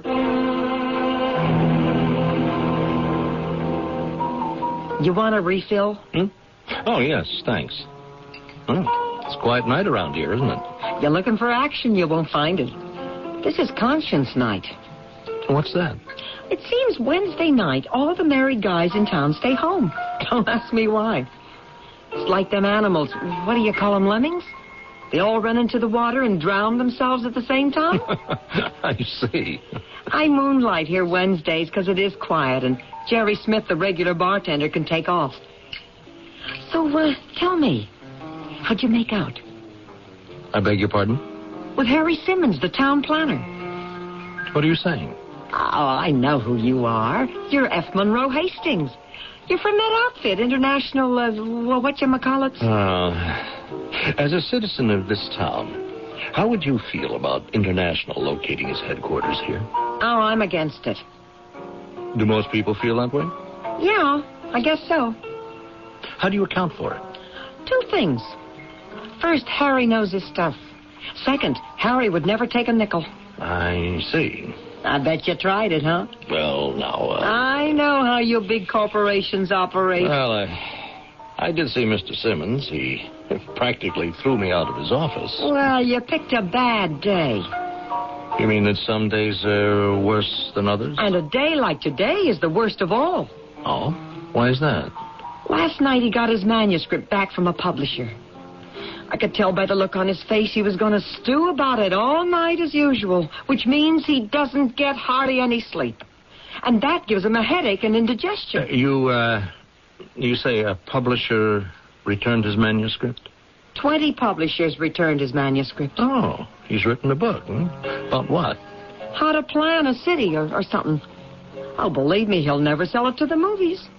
And you say no one wants to publish it, I wish I could learn how to type. I'd write a book, too.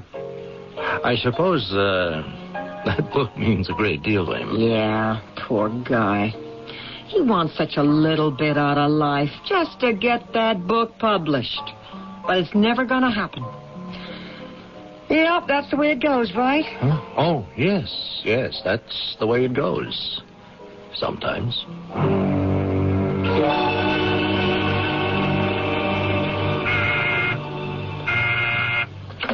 Yes. Who? Oh, no. Tell him I'm in a meeting. No, wait. Don't do that. Why should I lie? Just tell Mr. F. Monroe Hastings that I refuse to see him. What do you think he's going to do? Wave a fistful of dollar bills in my face? Well, good morning, Mr. Simmons. I told my secretary... I know. You told her loud enough for me to hear. Shall I ask for a security officer to escort you out? Not until I correct a mistaken impression.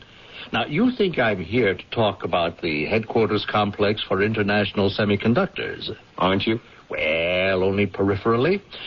This morning, I wish to talk to you on behalf of Barnaby and Brother Publishers. Barnaby and Brother? Mm-hmm.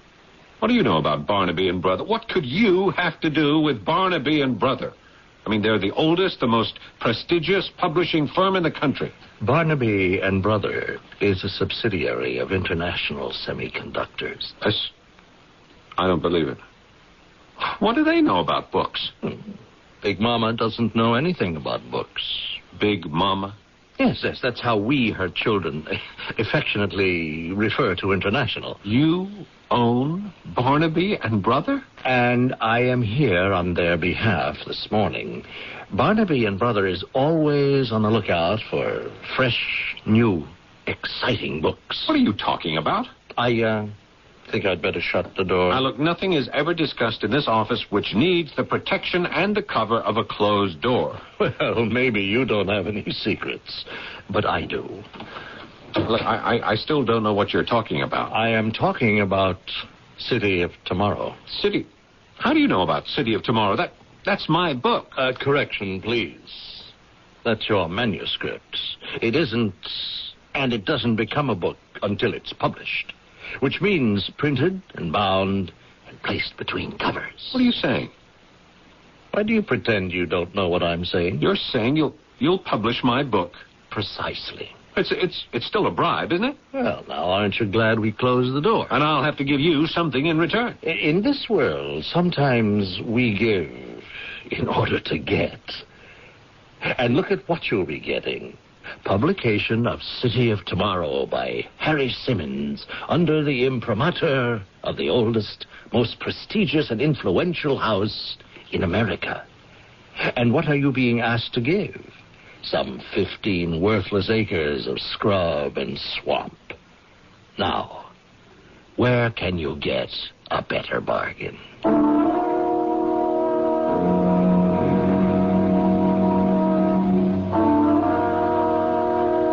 It all depends on how you define bargain. A student named Faust once made a bargain with the devil. Here, the devil seems nowhere in evidence, unless, of course, he has some kinship with Big Momma. Mr. Harry Simmons is proud of the fact that he has never taken a bribe. But that was because he thought bribes were only concerned with money. We have a lot of sorting out to do in Act 2 shortly. Your lawn could die of thirst this summer if it has to depend on the weather to get the water it needs. So be sure you've got quality hoses you can depend on from True Value hardware stores. Hi, Pat Summerall to tell you True Value nylon reinforced vinyl hoses are designed to stand up to the heat and remain flexible in cold weather. And right now you can get their 60-foot True Value hose for $9.99 or the super rugged 75-foot length for $14.99. Both have 5/8-inch inner diameter and are available only from participating True Value hardware stores. Hi, I'm Susan Anton. Fitness that feels good by day needs firmness that feels good by night. That's why you'll love the Certa-Perfect Sleeper. Luxurious top comfort plus deep inner support. You get both with every perfect sleeper. So remember, be a perfect sleeper. Be a perfect sleeper, perfect sleeper. Certa. It's a healthy investment in yourself. Lauren Green speaks to you for Medic Alert. An accident or sudden illness might seriously affect your ability to speak or communicate. That's why wearing a Medic Alert emblem is especially important if you have a hidden medical condition such as an allergy to penicillin, or diabetes, hypertension, or a heart problem, for example. The emblem contains a special ID number, a 24-hour phone number, and your medical condition engraved on the reverse side.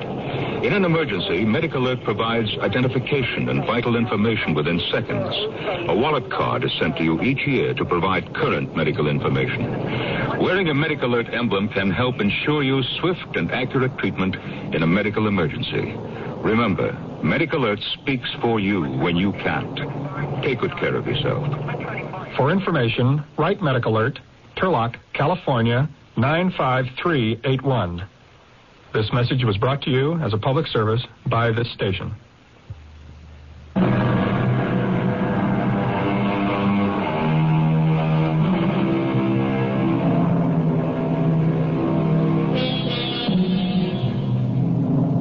What is mankind's basic drive?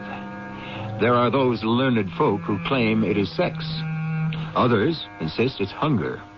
And there are some who make a case for concepts like territoriality and turf. If we may venture a timid opinion, we would suggest pride of authorship. Today, almost everyone seems to be driven by the urge to write a book. Has there ever been such a spate, such an overwhelming Johnstown's flood of printed material? This is the story of one of those books.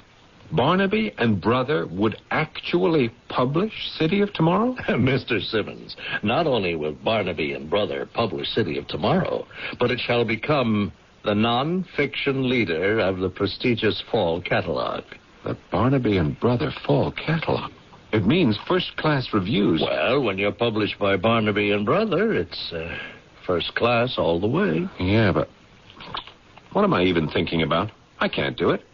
Why not? Because it's still a bribe. And besides, Barnaby and Brother has already turned the book down. Oh? Well, I'm sure it was a mistake. It is an important book. I'm sure it has a vital message for America. It was, after all, written by a master of the art of city planning. Yes. On the other hand, it could be a bad book. No, that is impossible. Oh, and then why did so many people turn it down? Let me have a copy. Let me make sure it gets to the right people at Barnaby and Brother. No, look, I... Wait. What have you got to lose? Oh, Mr. Simmons, come in. Please do come in. Thank you, Miss McDowell. I have finished reading City of Tomorrow. Yes? It is a fantastic book. It is? It touches on so much that is real, that is true in the human experience. You're saying it's a good book? My dear Mr. McDowell, the word good is hardly adequate to describe the excellence of City of Tomorrow. If it's such a great work, why did you turn it down the first time? I didn't turn it down. Oh, but you did. I mean, this is your rejection slip. Dear Mrs. Simmons, I am sorry, but City of Tomorrow does not meet our needs at this time, and it is signed Tricia McDowell. I hadn't read your book. I never wrote that note, and I never signed it. But here it is. Mr. Simmons, that is a form letter and a form signature. You see, when your book arrived, it was handed to a reader whose job it is to turn down all the manuscripts that are, as we say in this business, thrown over the transom. Let me speak very frankly, Miss McDowell. 20 publishers have already rejected this book. And so, perhaps it is possibly true that it isn't really very good. You're a sensitive person, Mr. Simmons. I can see that. But 20 publishers did not refuse your book. It was rejected by 20 insignificant readers who were merely following routine instructions. Yes, Miss McDowell. Look, I am town planner for Middleborough Heights. I know that. International Semiconductors, or Big Momma, as she is called, needs my approval to construct a headquarters complex. I have so far refused. The Big Momma owns this publishing house. Mr. Monroe Hastings suggested that I resubmit the manuscript, and now, how enthusiastically it has been received. I mean, what am I to think? Has Big Momma told one of her children to say yes? Mr. Simmons, my maternal great-grandfather was Edward Everett Barnaby, the founder. Today's economics require us to affiliate with a larger entity, but no one tells us, me, what to buy and what to publish. I'm sorry. I didn't mean to insult you, Miss McDowell, but you must admit, it's a legitimate question. Well, I understand. Yes, Big Momma wanted a prestige publishing house, but that prestige can only be maintained if we are permitted to operate in our own way, choosing books on literary merit and social and scientific value. Well, I apologize, Miss McDowell. I'm sorry. I guess it really is a good book, isn't it? Mr. Simmons, it's a masterpiece.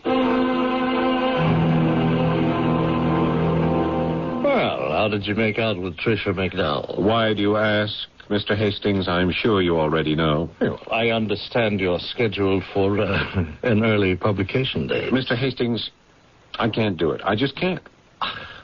Why not? Look, we can go around and around with it, but I think that the headquarters building is wrong for Middleborough Heights, period. Well, I respect your opinion. So I must turn down your offer. Which offer is this? The offer of Barnaby and Brother to publish my manuscript. Why? Why? Isn't it obvious? Not to me. I am not going to give you your quid pro quo. Who said you had to? Isn't that the basis for this thing? Is it? Now, I distinctly remember you said I'd have to give to get. You said I'd be getting publication of my book, and what was I giving? 15 acres of scrub and swamp. That's not exactly what I said. I distinctly remember. I said you would be asked to give. Asked. What's the difference? All the difference in the world. I happened to find out that you, a city planner, had written a book. Since my corporation also owns a publishing house, I thought perhaps it might be of interest. I suggested that you submit it. Now, just a minute. You did. And they are delighted with it. Now, they want to publish it. No, that is the end of it. The end of it? The end of it. And what about the headquarters building?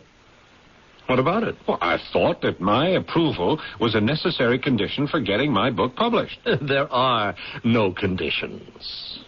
Aren't you going to ask me to approve the building? Well, yes, as a matter of fact, I'm asking for that approval now. But I disapprove. Well, very well. And you'll still publish the book? Well, of course. No. Come on now. There's a catch somewhere. Mr. Simmons, we are in no hurry to build the headquarters. Any time within the next 5 years will do. And perhaps we may ask you again. I can give you my answer in advance. It is no. One should not presume to read the future. Who knows what circumstances may arise? I thought you would require my promise. What good is your promise? Neither of us can afford to put it in writing. All we would have is a secret oral agreement. And you couldn't be compelled to keep it. No. It's better this way. Congratulations. I know City of Tomorrow will be a great success. Mr. Hastings, what sort of game are you playing with me? Game? I'm sure there's a catch to it. I mean, there must be a catch to it. I know there's a catch to it.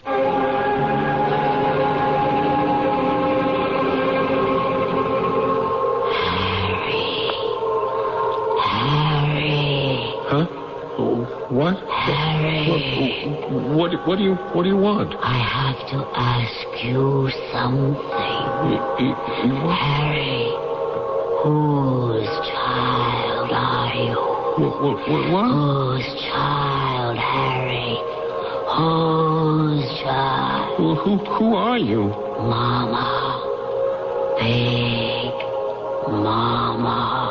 Mama? Big Mama? But it's a dream. It was just a dream. But what was it all about? What did I dream? What did I dream?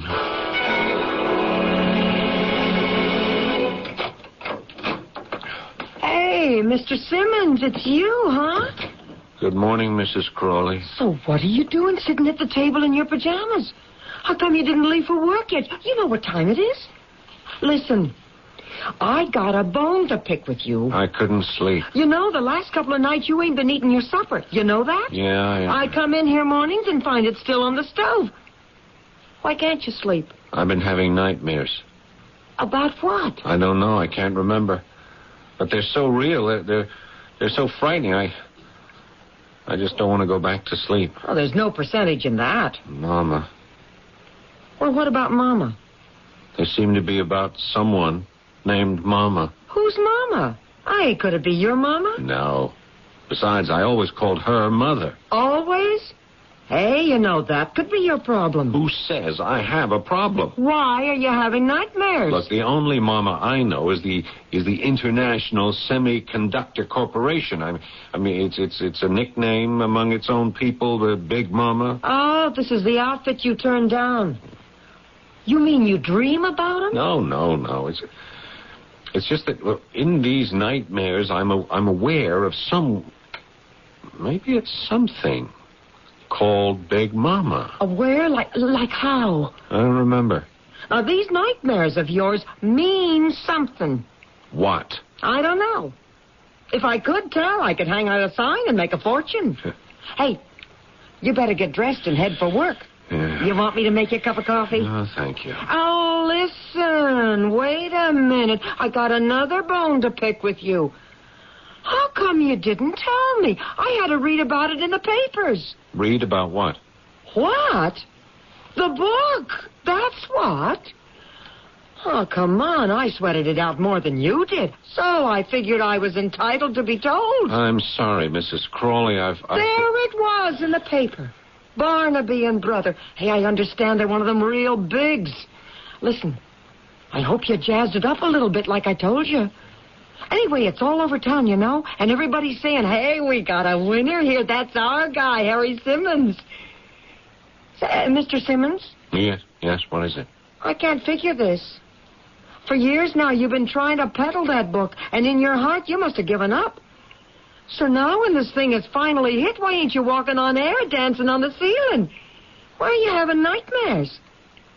Or am I talking out of turn? Mrs. Crawley, may I ask you a question? Yeah, shoot. Tell me, what do you think? Does anyone ever get something for nothing? You mean, do you ever get something you don't have to pay for? That's exactly what I mean. Well, I'll tell you. There are two things you get free of charge. Your birth and your death. Everything in between carries some kind of price tag.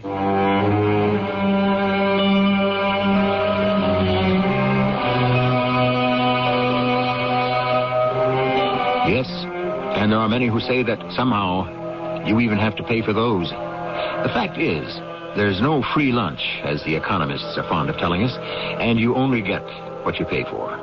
True enough. But sometimes, isn't there ever a situation where you can beat the game and get what you don't pay for?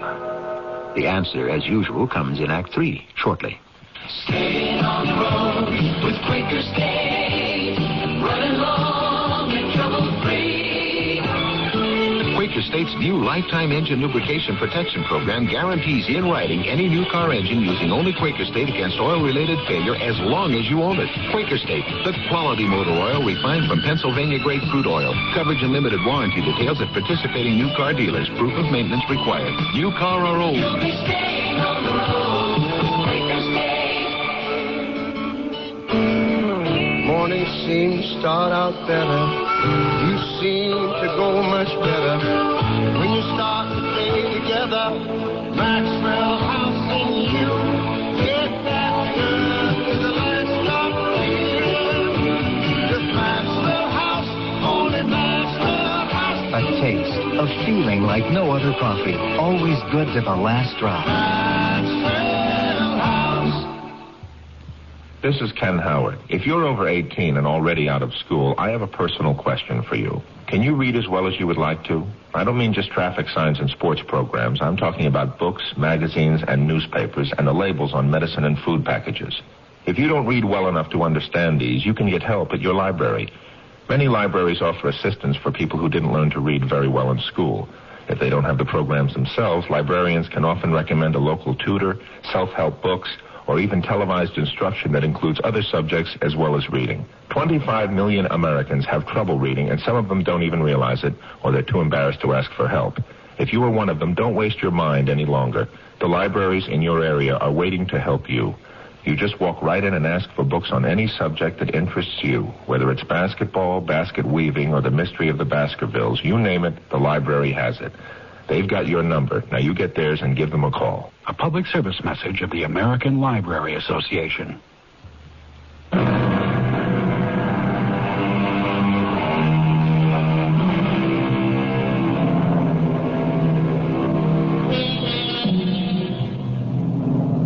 Despite what we are told by poets and writers of popular songs, the best things in life are not free. But if it's any consolation, the worst things in life are not free either. The fact is, nothing comes our way without a price tag of some kind. No matter how modest our ambition, how simple our wants, somewhere or other, the cashier waits. And sooner or later, we must get online. Well, how do you like it, Mr. Simmons? Well, what can I say? It's fabulous. I mean, you read about these people. You see them on TV. And now you're one of them. Yeah, I couldn't believe those reviews. You owe it all to him. To Trevor Morrison. Yeah, his was the best. Trevor Morrison is the greatest of his time. He's the kind of critic that George Bernard Shaw used to be. Yes, and to think he liked my book. Liked? Oh, he called it a most shattering experience. A sudden flash of revelation into the unconscious lives we lead behind the fortress each of us calls a home. I can assure you, all the others took their cue from him. I can't tell you how wonderful I feel. Even the critics who take issue with him have to be careful. He destroys them with his logic and wit. And he's your strongest partisan. Oh, look, there he is, heading this way. You mean I'm going to meet him?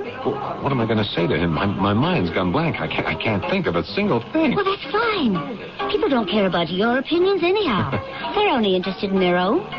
Just nod sagely, smile pleasantly, and you'll acquire a reputation for intelligence and wit. Ah, well, is this your newest lion, Tricia? Oh, Trevor, may I present Harry Simmons? How do you do, sir? And now, Tricia, my dear, you have performed your function. You may leave me. Oh, don't let him frighten you, Harry. Beneath that forbidding exterior beats the kindliest heart. Oh, don't slander me, Tricia. I don't have a heart. My blood is pumped by a secret invention of my very own. I'll see you in a little while, Harry. Yes. You are a most remarkable writer, Mr. Simmons. Oh, thank you, sir. You are that rara avis among authors, a thinking writer. Well, Your book is the brilliant flowering of the experience you acquired while doing your job, earning your bread. No, I was trying to... I will tell you what you were trying to do. You were demonstrating how man is the only animal that changes his environment when he constructs his shelter. What I was thinking... I will tell you what you were thinking. Man can no longer build his cities as if nature did not exist. I see you made quite a hit with Trevor Morrison. Gosh, he knows everything about my book. I never saw him spend so much time at a cocktail party. He despises them. Why? I'm having the time of my life. I suppose it's chic to say that cocktail parties are boring. But they are boring, darling. They are. Oh, Myra Maddox, may I present Harry Simmons? Oh, yeah, you have that TV talk show, Myra at Midnight. And you're the #1 seller nonfiction. Oh, my dear Mrs. Simmons, you're going to be on that list so long, you might as well start paying rent and taxes. Why did you say these parties are boring, Miss Maddox? Why don't you two argue it out? Oh, Tricia, darling, I thought you'd never leave. Oh, why do I think cocktail parties are boring? Well, look about you. Do people seem to be having a good time? No. No, not really. From why did they come? To take the measure of the newly arrived lion in the jungle. Why do you call it a jungle? What is a jungle? Oh, a place where animals compete for life? Yes. And in the jungle, the stuff of life is food. Here, it's publicity. Well, I'm afraid I'm out of place. I don't care for publicity. Then what are you doing here? Oh, I came because my publisher asked me. Oh, and that's the only reason? You're not getting a kick out of being the center of attention? I'm not a performer. We're all performers. I'm a town planner. I think our city should be shaped to conform to our needs. I wrote a book that expresses my philosophy. And now what? Well, tomorrow morning I shall be in my office, as usual, concerned with the needs of Middleborough Heights. Sleepy Middleborough Heights. Oh, can you ever be happy there again? Oh, I don't see why not. Would you like to be my guest tonight? I wouldn't know what to say. Well, you talk about houses, towns. May I be frank? I feel that TV shows like yours are... Well, they're rather frivolous. I agree completely. And I'm really a serious person. But you have a message for your fellow countrymen. It's important. Shouldn't it go beyond the eggheads and the intellectuals? Remember, the millions who watch my show are the people who vote.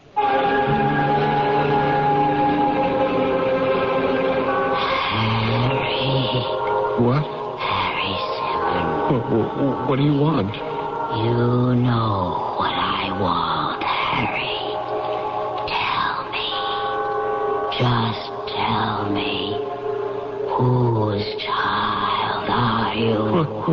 Please don't. Whose child are you, Harry? Tell me who you are. You know who I am. I'm Big Momma. Big Momma. Big Momma. Big Momma,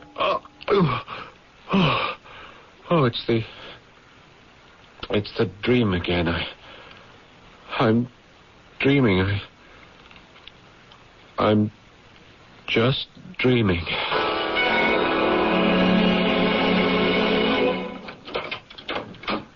Good morning, Mrs. Crawley. Hey, maybe I come too early for you these days, huh? No.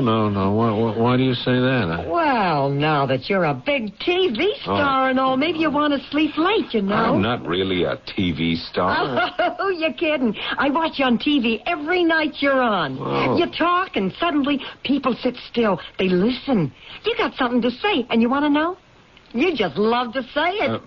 Mrs. Crawley, do you remember I once asked you a question? Can you ever get anything without paying for it? Yeah, and I remember telling you the answer is no. Yeah. At one time, I would have agreed with you. Now, well, I'm not so sure. Oh, you're going to have to pay. I don't see how.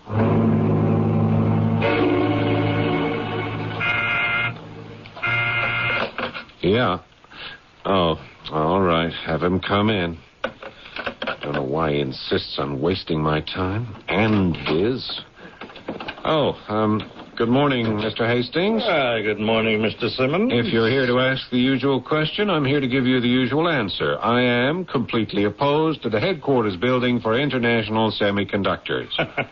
I'm surprised that you're here at all, considering your spectacular successes. First and foremost, I am a city planner. This is my basic job. My other activities are merely peripheral. On my desk right now, engaging the lion's share of my concentration, are requests for zoning variances. Yes, I see. And among them, Big Momma. You already have your answer, Mr. Hastings. You mean you won't do what your Big Momma asks? She's not my Big Momma. Oh, isn't she? Now, look, my book has been published. I am established. I have a following. I'm known. But how quickly you can become unknown. Yes, well, that isn't likely. Tricia McDowell is raving over the first draft of my new book, a sequel to City of Tomorrow. It's even better, and so therefore Trevor Morrison will praise it even more highly. Big Momma can ask Tricia not to publish. I can go to any publisher in the country. Big Momma may ask Trevor Morrison to reevaluate his original reaction to City of Tomorrow. Word can then get out that he plans to destroy it. Now, who will want to publish you in that case? Why would Trevor even listen? Trevor has the most sought-after position in the world. Critic for the Times Journal. Big Momma owns that paper. Owns the... I don't believe it. These are honorable people. I'm going to talk to Tricia McDowell. Oh, she may not be in. Yes, well... Oh, yes. Tricia McDowell, please. It's Harry Simmons. I see. Yes, well, tell her I called. She's in a meeting. No one can buy Trevor Morrison. Hello, Mr. Morrison, please. It's Harry Simmons. When will he be free? I see. Thank you. Now, why don't you sleep on it, I'm sure it'll all look different in the morning. Come, Harry. Come with Big Momma. Where? Come, Harry. Let's join the other children. See? Here's Tricia and Trevor and Myra. Children, here is Harry, your new little brother. No, Say hello to Harry, children. Hello, Harry. Hello, Harry. Hello, Harry. Say hello to the children, No, Harry. Harry, if you don't, they won't play with you anymore. Well, Harry? Hello, children. And whose child are you, Harry? I'm your child. Say it again, Harry. I'm your child. Call me Momma. Big Momma. Say, I am your little child. Big Momma. I'm your little child, Big Mama.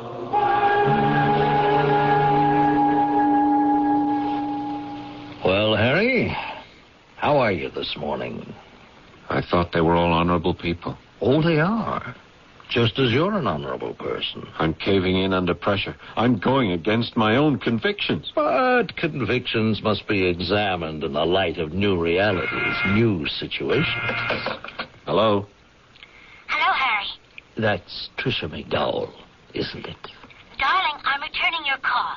Listen, Myra wants to give a party to celebrate your first anniversary on her show. And, of course, we can announce the new book. Trevor has been given an advance copy. Oh, he's ecstatic about it. Isn't everything wonderful? Yeah, it's wonderful. I'll talk to you later.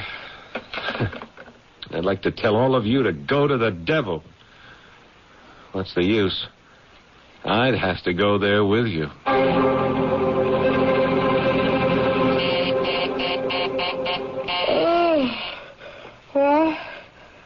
Who's ringing that bell? Hey, it's 2 a.m. All right, give it a rest. I'm coming.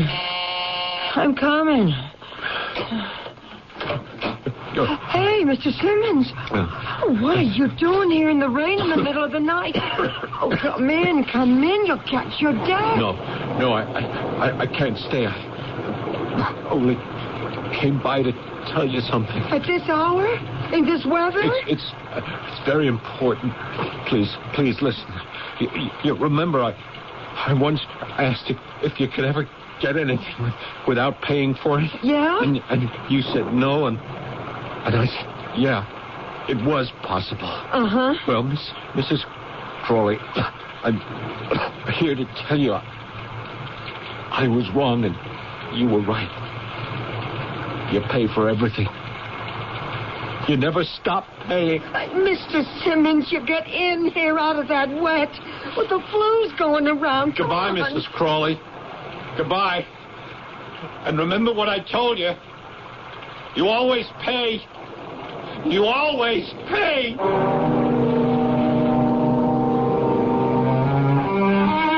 Like I said, I knew him better than anybody else. Here was a fella had everything to live for, sitting on top of the world. He goes around crazy late at night in the rain. If I didn't know him better, I'd say he wanted to kill himself. But why? He had everything.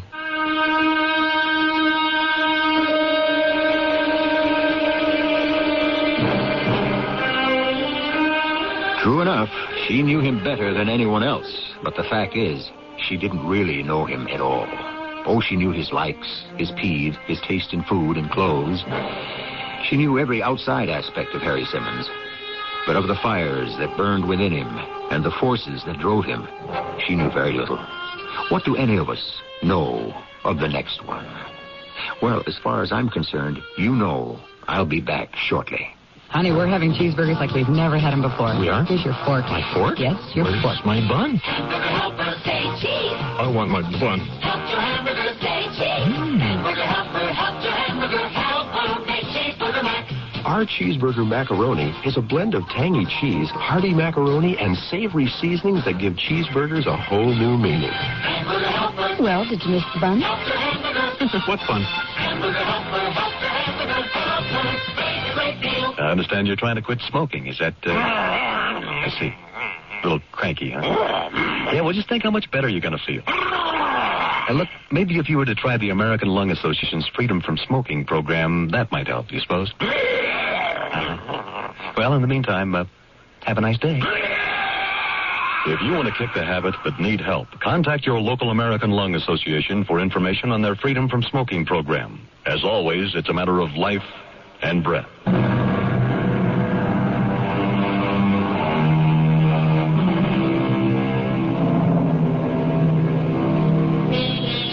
Mr. George Orwell wrote a book in which he talked about Big Brother, who would ride roughshod over all our rights and beat us into a state of submission.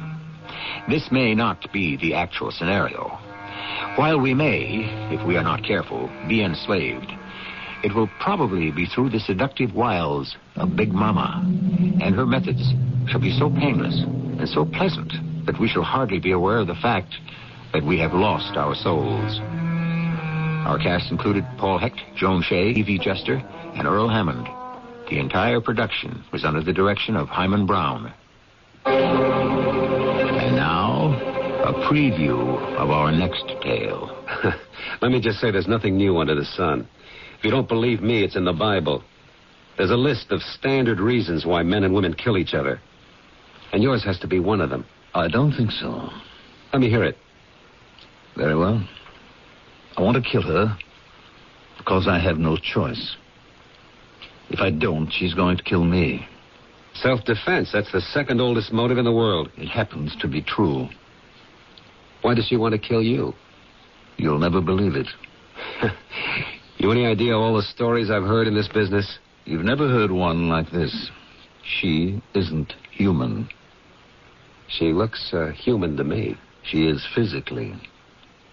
But she isn't subject to the laws that seem to govern the rest of us. This is E.G. Marshall inviting you to return to our Mystery Theater for another adventure in the macabre.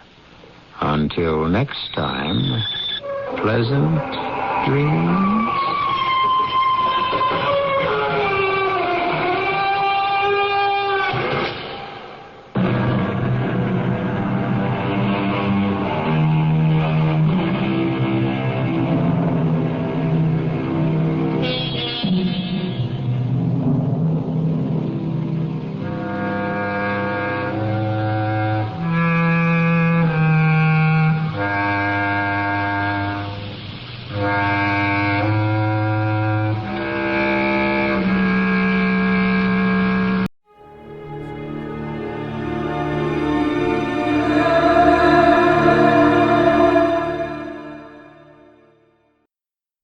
Tired of the everyday grind?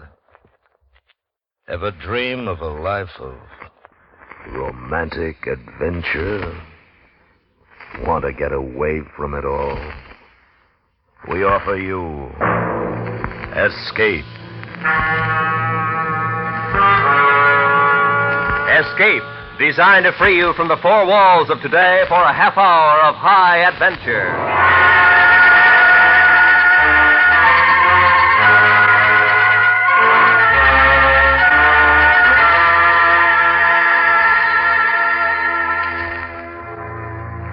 You are in command of a ship sailing with sealed orders into an ocean fraught with danger, while the enemy whom you seek is lying in wait for the moment when they will close in and strike, leaving you no escape. Listen now as Escape brings you Anthony Ellis's exciting story, Clear for Action.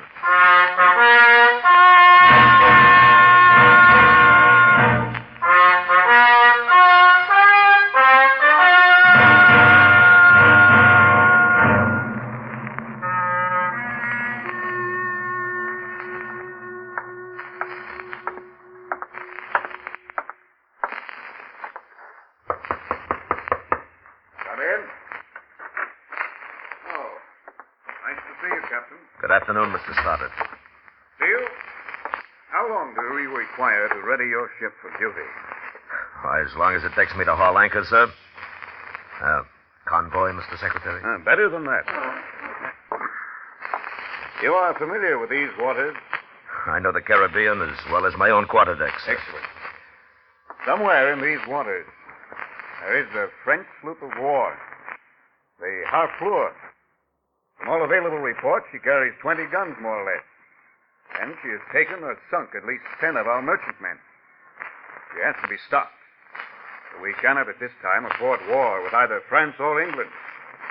Therefore, you will under no conditions attack unless absolute proof is offered of an aggression against one of our ships or your own. Oh. Exactly. But she'd hardly be likely to open fire on a merchantman under our noses, sir. She would not, Captain. But those are your orders.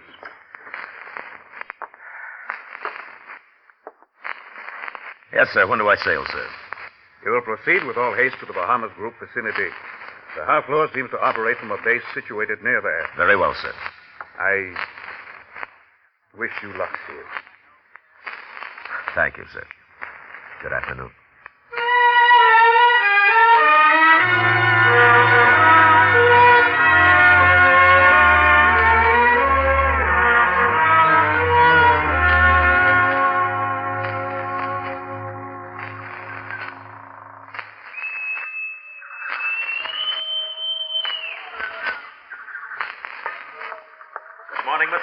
Good morning, sir. Mr. Quinn? Morning, sir. Mr. McCrake, you've charted the course? Aye, sir. Good. We'll get underway immediately. Square away.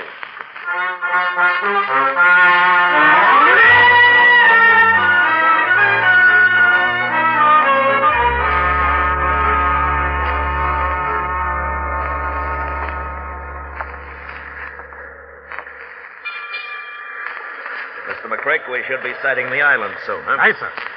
You will have lookout, keep a sharp watch. Aye, sir. I'll thank you to order gun crew exercise again this morning. Aye, sir. Afternoon, sir. Jonathan? Making about 7 knots, sir. Excellent. At this rate, Quartermaster! Alter your course 2 points to starboard. 2 points to starboard, sir. He's a big one, sir. Close Yes. hauled, coming up fast. Better than a frigate, I'd say, sir. Master! Can you make her colors? Yes, sir! call all hands to quarters, please, Mr. McCrake. Aye, aye, sir. All hands to quarters.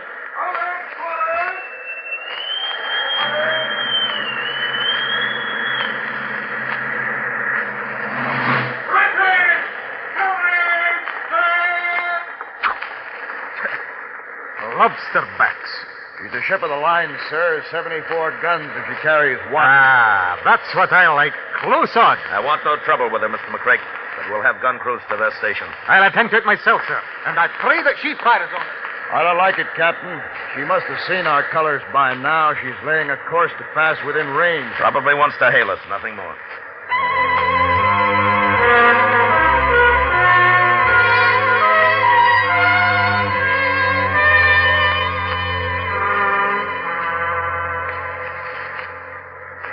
Guns, keep your linstocks handy. Aye, aye, sir. Mr. McCrake, on the quarterdeck, if you please. She's shortening sail. Yes. We'll come about, Helm. All right, sir. Mr. Quinn, my speaking trumpet, please. Sir? Thank you. Sir, if they let go with a broadside, we're done for. Those must be 42-pounders. Mr. McCrake, I'm aware of that. Well, set us back on course, Captain, and I'll blow on to kingdom come. Mr. McCrake, unless you have a desire to join the midshipmen, you will allow me to give the orders. Back the main topsails! We'll heave to, Mr. McCrake. But, sir, we... Heave to, Mr. McCrake. Aye, sir. Heave to!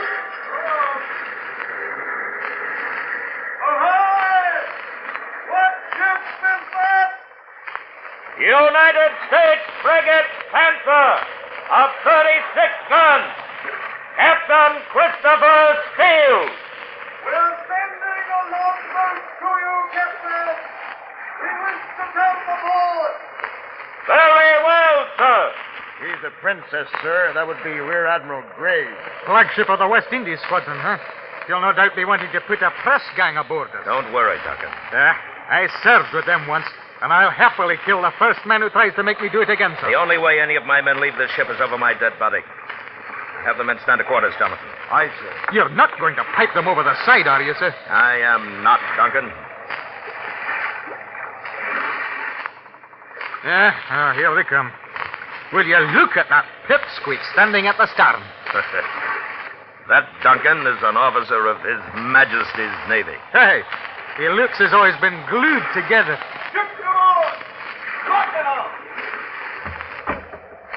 Duncan, control yourself. Not a word out of you. That's an order. Aye, sir.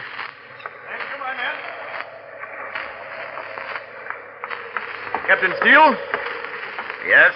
Lieutenant Simpson of His Majesty's ship Princess. What can I do for you, Lieutenant? I shall come to the point, sir. What are you doing in these waters? I do not see that concerns you, Lieutenant. England is at war, sir.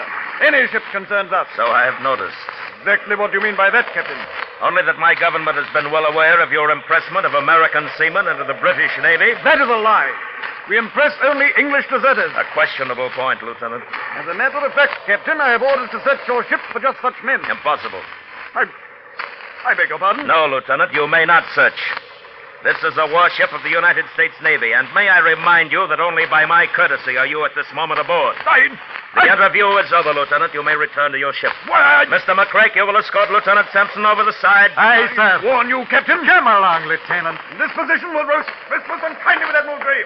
Please send my compliments to the Admiral and tell him that if I ever catch him molesting American ships, I shall consider it an act of piracy. And we'll see that he hangs from his own yardarm. Well, we shall see about that. I'll have me, sir. Sit here, Lieutenant. Take your hands off me, Our guest is away, sir. Yes, Mr. Quinn, yes. All right, squad away. We're wasting time. Aye, sir. Break out that mainsail. Hands to the halyard. Wipe it out. Oh, sir, it's disappointing. We ought to open fire. She's a wonderful target. Yes, but so are we, Duncan. You'll get your fight, all right, but with a higher floor. Now I don't want to miss my breakfast. Call me when the islands are sighted.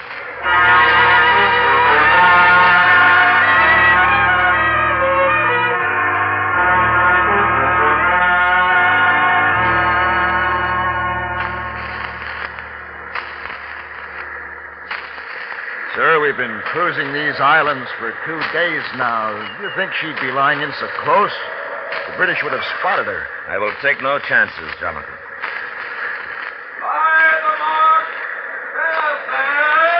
Yeah, 7 fathoms. Mr. McCrake, we'll shorten sail again. Shoals are dangerous here, Buck, sir. I wonder if...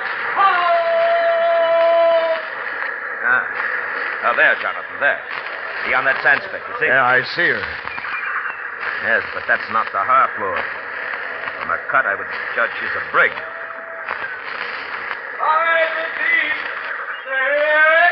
Shoaling fast, sir. Well, whatever she is, she must be aground. We'll run in as close as possible. I want to look at her.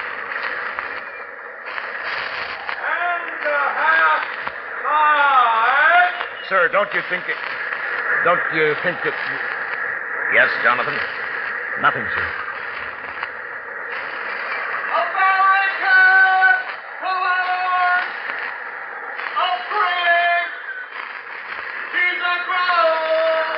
Good. All right, we'll anchor here. Aye, sir. E2. Mr. McCrake? Aye, sir. Put the cutter overside and get me a crew. Holding anchor. Boatswain! Smith! Rennie! Harley! Jacob! Philip! Muskets inside arm. Launch the cutter. Ship secure, sir. Jonathan, you will keep us covered with the bow chaser. Aye, sir. You think it might not be a trap? Well, it might, but we'll chance it. Watch for my signals. If you sight the Frenchman, put out immediately. Aye, sir. Duncan, leave your sea legs here. We're going ashore for a little walk.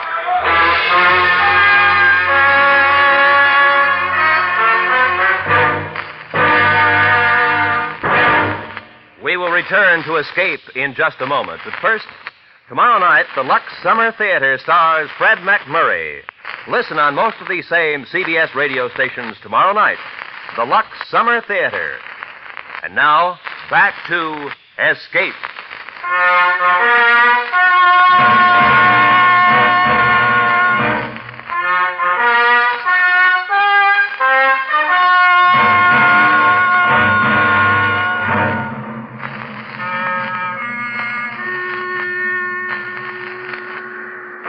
We're lucky to be alive, I can tell you, sir. Making as peaceful a voyage as you could wish for. Bound home for Providence when we run into a Frenchie. Fleur. We've been searching for her. She hit our mizzen when we refused to heave to. Luckily, a squall came up and we lost her. You were fortunate, Captain. I put in here for repairs. We hit the shoals and run aground. We're in a mighty fix. How are your repairs proceeding? As you see, we're rigging a jury mast now. Bottoms sound right enough. But what's a peaceful ship to do, I ask you, sir? Hard being neutral these days. Well, they are difficult times, Captain. However, rest assured you will reach port safely. I hope so, sir. I hope so. My cargo is valuable. She certainly looks trim. She is, sir. Sweet craft. I wonder... Sir? Oh, just a thought, McCrae. Just a thought. There's my daughter. She'll be happy to see you. Your daughter, sir? Certainly. Always sails with me. Fine sailor. Jennifer. Yes, Father. I want you to meet Captain Steele of the Panther, lying out yonder. A great pleasure, Captain. Miss Matthews? This is Lieutenant McCrae. You gentlemen are a welcome sight. Why, thank you, ma'am. The Panther's after that Frenchie, the half-floor she's called. Your father tells me you had a brush with her. Oh, yes, that scurvy blasted... Daughter! Forgive me, Captain. I forgot that ashore I am a lady, or at least supposed to be. Why, ma'am, I hadn't noticed otherwise. That, sir, is the prettiest speech I have heard nigh unto 8 months. Captain Matthews, may we go aboard your vessel? Of course. I should like to further discuss the situation with you.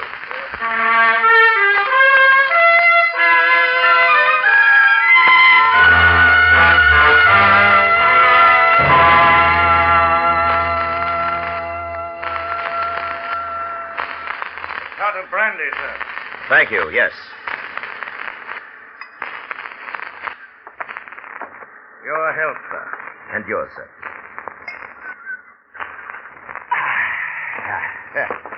Now, sir. Captain, how would you like to square accounts with the Harfleur? I should like that, sir. I should like that very well. Well, a plan occurred to me ashore. I must warn you, though, that there's an element of danger both to you and your ship. Without your presence here, we'd probably never see America again. The Frenchman's still searching for us, there's no doubt. Yes, exactly. But let us suppose that you became a decoy, the bait in a sea trap.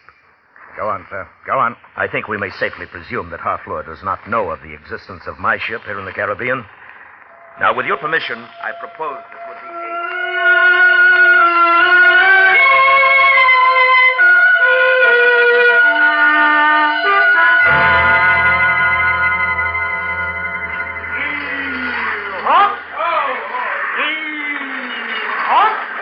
Careful with that gun.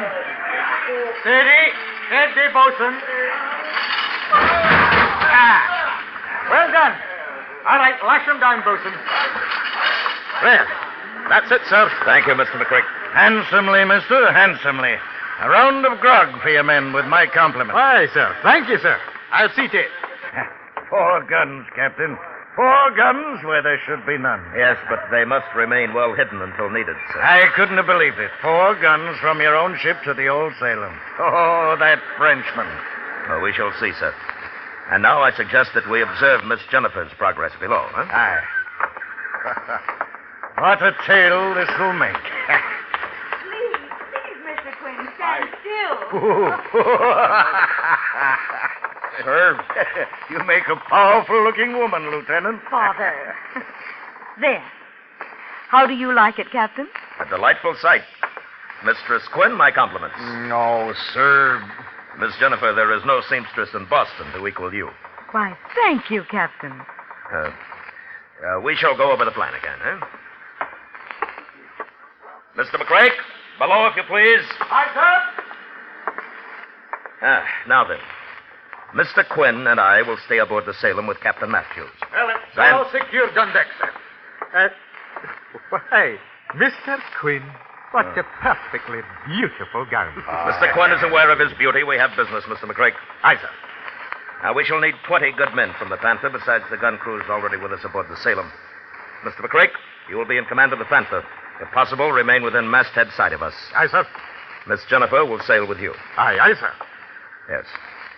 Mr. Quinn and the gun crews will be dressed in female costume and will make themselves plain to sight on deck. I hope that will lull the Frenchmen into a sense of security and trust that they will not run out their guns. Good. Go on, Pep.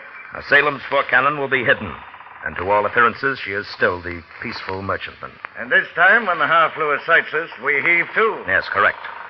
She'll no doubt send a boarding party. Yeah.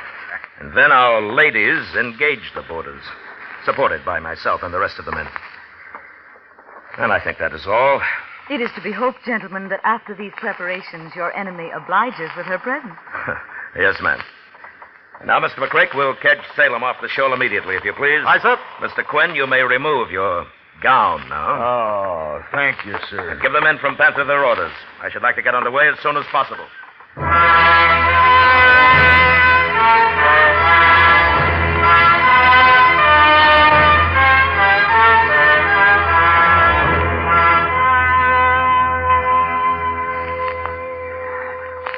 Is everything clear, Mr. McCrae? Aye, sir. Very well. And, good luck, Duncan. And you behave yourself. Aye, sir. Good luck to you. Captain Matthews. Thank you, lad. Goodbye, Father. Captain Steele, would you honor me by wearing this ribbon on your sword? I would be honored, ma'am. Thank you. Goodbye, Captain. Mr. McCrae? Aye, sir. Miss Jennifer, would you allow me to assist you over the side? Thank you, Lieutenant. I'll take good care of it, sir. Mr. McCrae? Yes, sir. Well, Captain Matthews, will you give the order to make sail? Aye. Fire away! And a bonus to the first man to sight the Frenchman!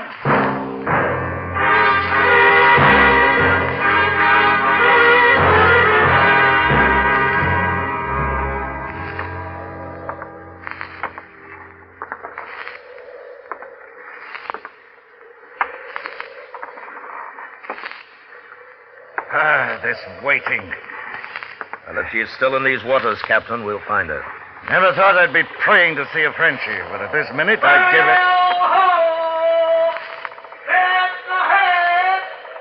Steady as you go, Helm. Ready to go, sir.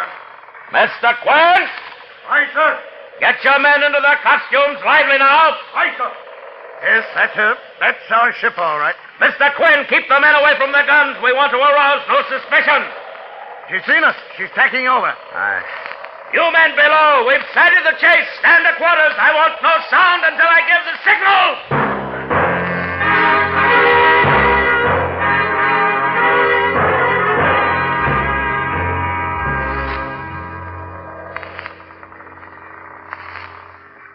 Helm. Aye, sir. We'll broach to. Make her think we're rattled and clumsy and trying to put about. Aye, sir. That'll bring our guns to bear on her starboard side, Captain. Good. All right, let her fall off, Helm. Easy. Easy now. All right, port a little. Steady. Steady. Oh, well done, man. Steady as you go. Ready to go, sir. Ready, sir. Well, most fetching, Lieutenant. Here, let me adjust your bonnet for you. There, that's better. Thank you, sir. That pistol, Lieutenant, makes a bulge where it seems to me no bulge should be. Oh, wait. There. Better, sir? You're a picture of femininity. Now, as soon as the Harfleur comes up, we heave to. Have your men very distracted. In other words, behave like women, mister. In the line of duty and seeing you order it, sir, I'll do it. Thank you, Jonathan. You know what to do when they board. Aye, sir. All right, take up your station. I pity the Frenchman who comes over the side to meet Mr. Quinn. And I, sir, and I. Back your sail! We're heaving to!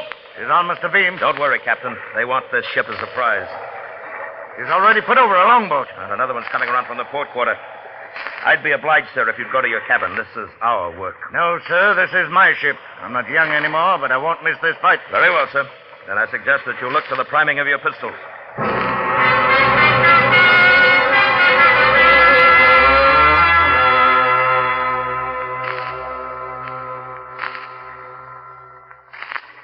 Get ready. Here they come.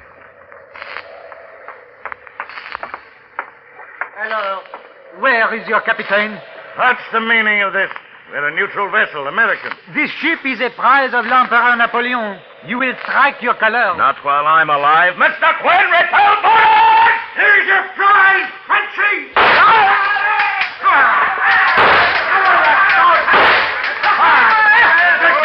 Look out, Jonathan! Thank you, sir. Black wrist, When you can spare a moment from your work, I'd be obliged if you'd get those guns put away. Aye, sir. Captain Matthews, we'll hoist all sails. She's running out of guns. If they catch us with a broadside, we're done for. Aye. Mr. Quinn, you may fire at will.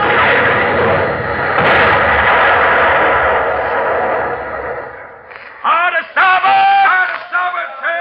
She's getting out of range, sir. Handsomely done, Jonathan. I think we may have scored a hit. What shall I do with the prisoners, sir?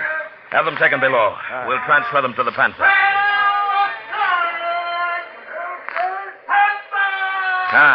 And none too soon. Our floor's wearing it to rake us. We'll be in trouble if she can. Captain, that's your ship closing in. Yes, the Frenchman's seen her too. Look, she's standing up. She's done. Get to your guns, Mr. Quinn. Aim for a mast. We might get a lucky hit. Aye, sir. Hard to starboard! Hard to starboard. She's running, drat her. Open fire, Mr. Quinn. Open fire! She's hit. Look, Captain. There goes a missile. She's hit. Well, I think Panther can take over now. Stand by to go boat! Break up the canvas!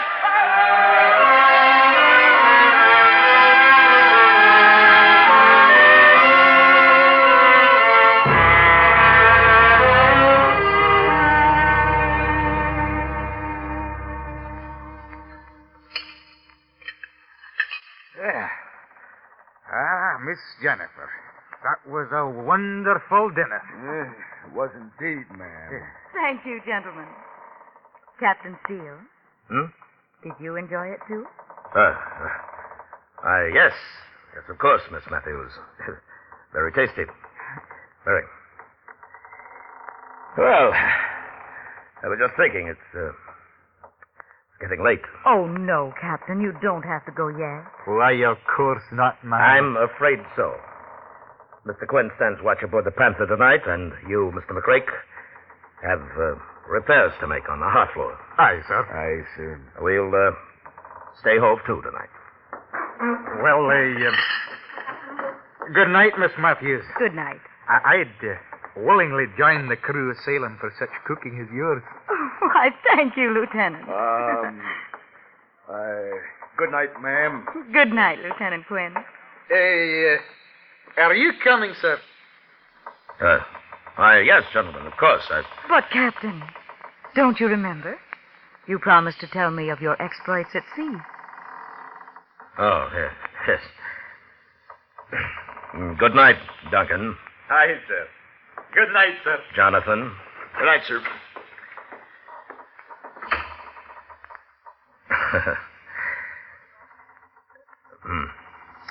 Well, Miss Matthews, Jennifer, Captain. Jennifer. And now, supposing you start by telling me of your exploits.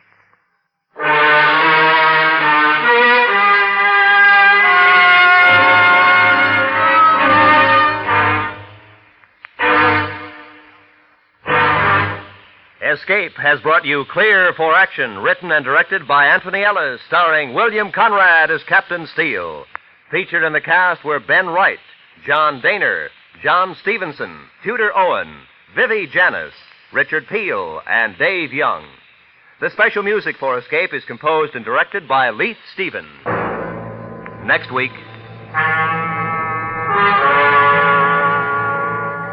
You are running from an unseen enemy, frightened and alone, living from day to day, while your pursuer, unrelenting and murderous, is gaining on you, ready to trap you in a place from which there is no escape.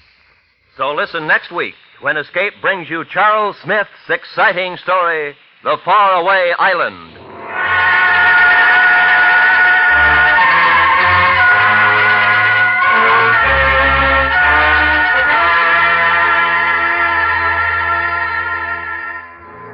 Tomorrow night, where CBS Radio has been bringing you its productions of suspense, listen for the gripping new mystery called Crime Classics.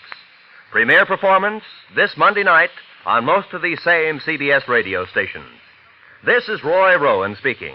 And remember, for Mystery Mixed with Merriment, join Mr. and Mrs. North Tuesday evenings on the CBS Radio Network.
The CBS Radio Mystery Theater presents...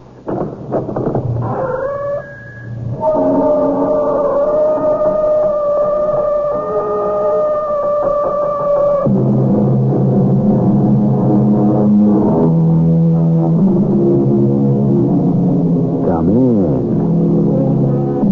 Welcome. I'm E.G. Marshall. As the poet says, a promise made is a debt to be paid. Therefore, with each promise we make, we mortgage the future. But unlike the future of the universe, which is infinite, the future of man is quite definite and limited. Therefore, we would do well not to pledge more than we own. After all, we cannot expect to live forever. Or can we? You say you were awakened by this burglar? Yes, Lieutenant, and I can identify him. Well, how? It was dark. Yes. You couldn't see his face. He was wearing a mask. Yes. You couldn't really get a very good look at him. That's right. Well, so how can you possibly identify him? There's something about him. I'd know him in a minute.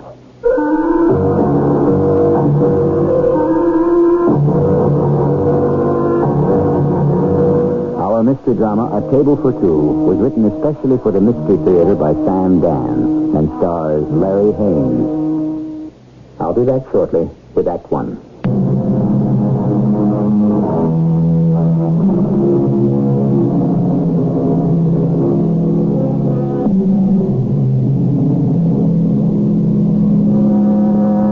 The French call it je ne sais quoi, and I myself don't know quite what it means, which is literally true, because that's exactly what it means. Have you got that?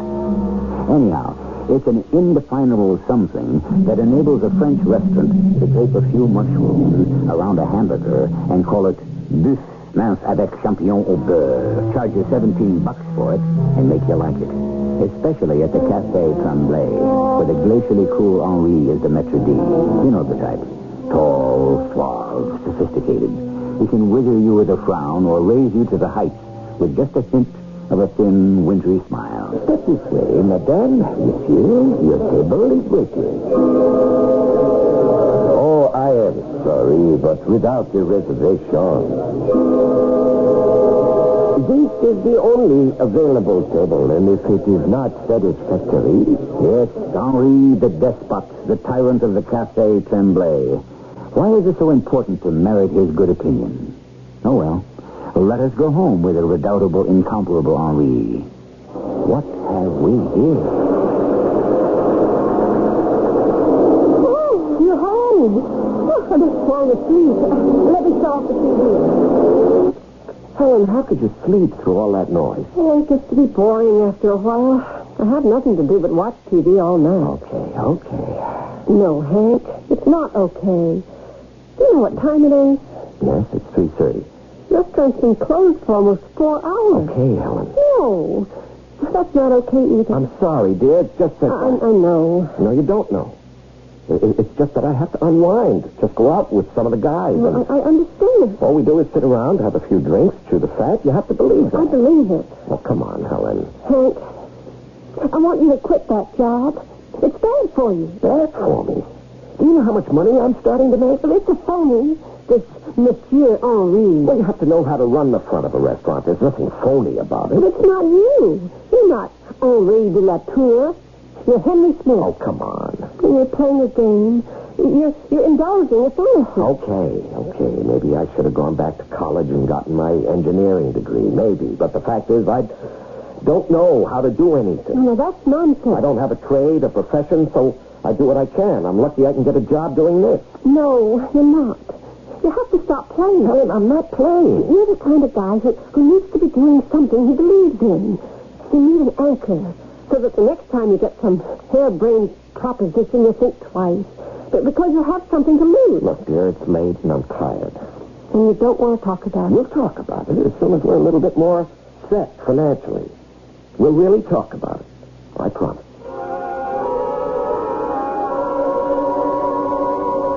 Now, let me see if I have all this right. Your name is Patterson? Patterson with 2 T's. Margaret Patterson. And Mrs. Neville K. Patterson.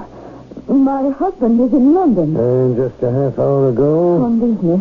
You were awakened by the sound of a man. No, I wasn't awakened by the sound. He didn't make any sound at all. I wasn't really asleep. And I became aware of someone in the room. Can you describe him? It was dark. He was wearing a mask. I was so frightened. Tall, short? I think he was slender.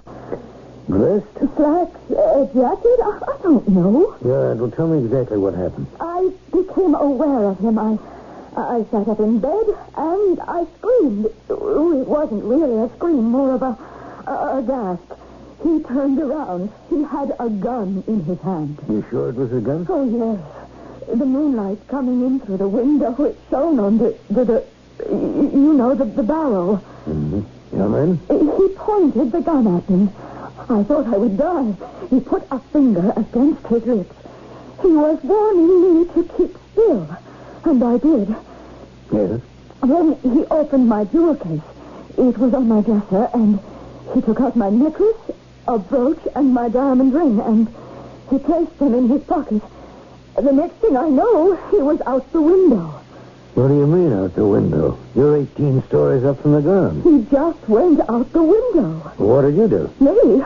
Oh, I didn't do anything for I don't know how long. Then I started to scream, and I kept screaming till my maid came into the room, and she called you. He went out the window?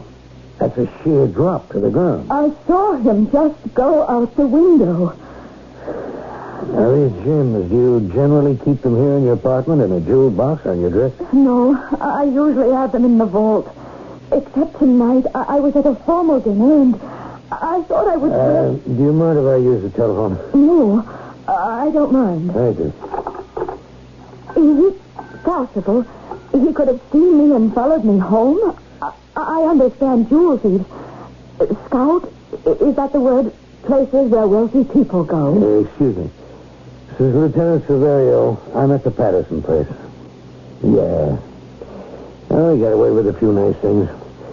The M.O. fits our old friend, the cat burglar. Yeah, the one who can climb up and down the walls. Cat burglar? Yeah, Jerry. I think he can chalk up another one.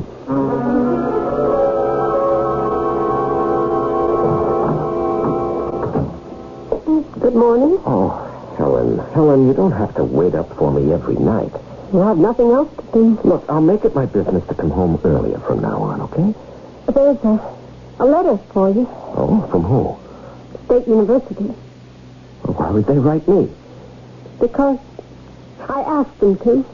You asked them to? I said you'd left school about 10 years ago, and you needed something like 32 credits for an engineering degree. Now, Helen, if you have any ideas about my return all you have to do is go see the dean. They'll work out a program for you. Now, you have no right to interfere. I have every right. This is a decision I have to make. It's my life. If I'm going to stay married to you, it's my life, too. No. Wait a minute. What is this about staying married? I'm 32 years old. I can still have a good life. Helen. So far, it hasn't been a great one. I'll make it up to you. Oh, you get bored so quickly, and then you become restless. Helen, that's all in the past. You have to have a serious purpose to your life. Something that challenges you. I've been out of school too long. I didn't say it was going to be easy. Engineering is a full-time course. How will we pay the rent? I'll get a job. Oh, no. It isn't right for you to support me. Well, who says so? Hank, you know, all you ever wanted to be was an engineer. Well, that's true, isn't it? Well... Now, you see, you really don't have any argument. What is there you can say that makes sense? Oh, come on, honey. Let's turn things around. Now, while there's still time. I'll think about it.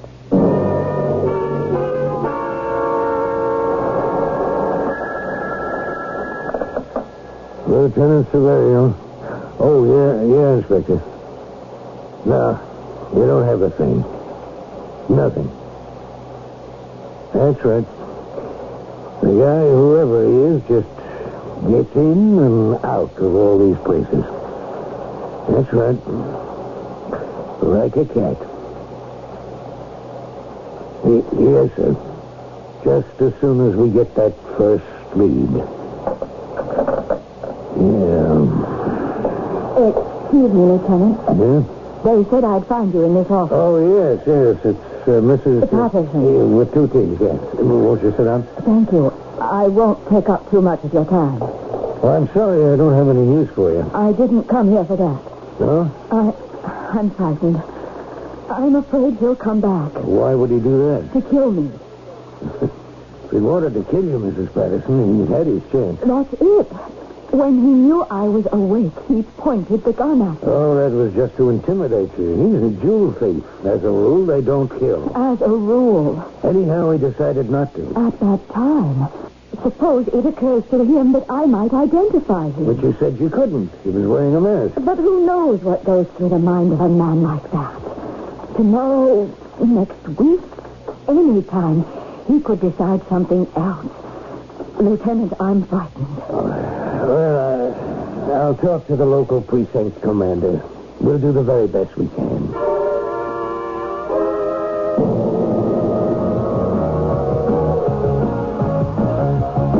Will you turn that thing down? What's the matter? I can't even hear him so thick. What do you want me to do? You never take me to no places. Sit around here all day, all night. Just relax, will you? That's all I ever do. I work hard. I need my rest. What's the beef? I give you plenty of dough. You go shopping, go to the movies, museums. What would I do in a museum? Okay, Gloria. Anytime you think you can do better, No, Harvey, listen, honey. What I'm asking, just take me out sometimes. It's a real fancy place. Yeah. Where are you talking? Where I can wear my new dress and that makes dough. Here, the society page. Look at these dames. Everyone's a millionaire. Is anyone better looking than me? Can any of them wear clothes like me? Having dinner at the Cafe Tremblay. Mr. and Mrs. H.P. Powell III. Here, look.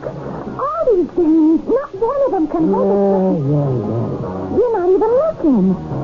Pictured here with Al Reed, the popular maitre d' with Mrs. Forsyth Timberlake. Look at her. Look. You won't believe it. Kate, look. You've never seen a hog like this in your entire life.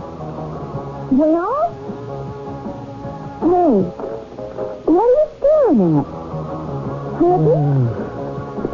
What do you know about that? What do I know about what?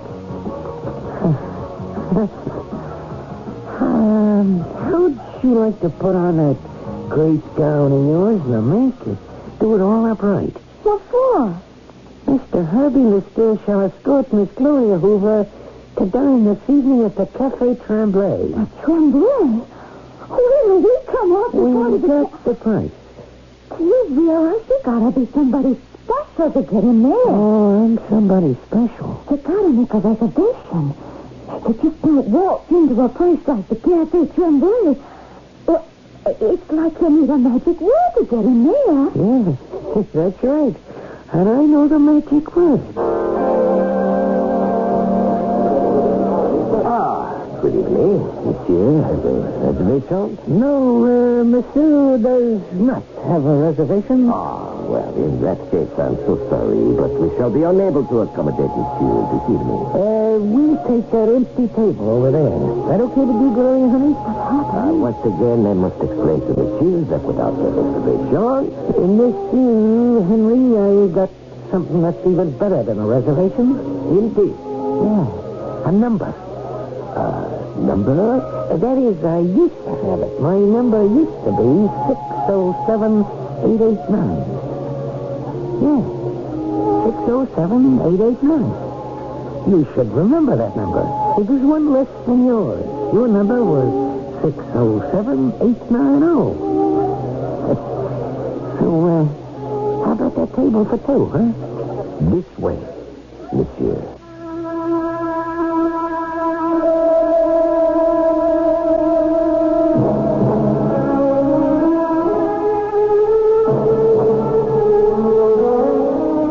What manner of magic numbers are these that they can bring an aloof and autocratic head waiter to heel?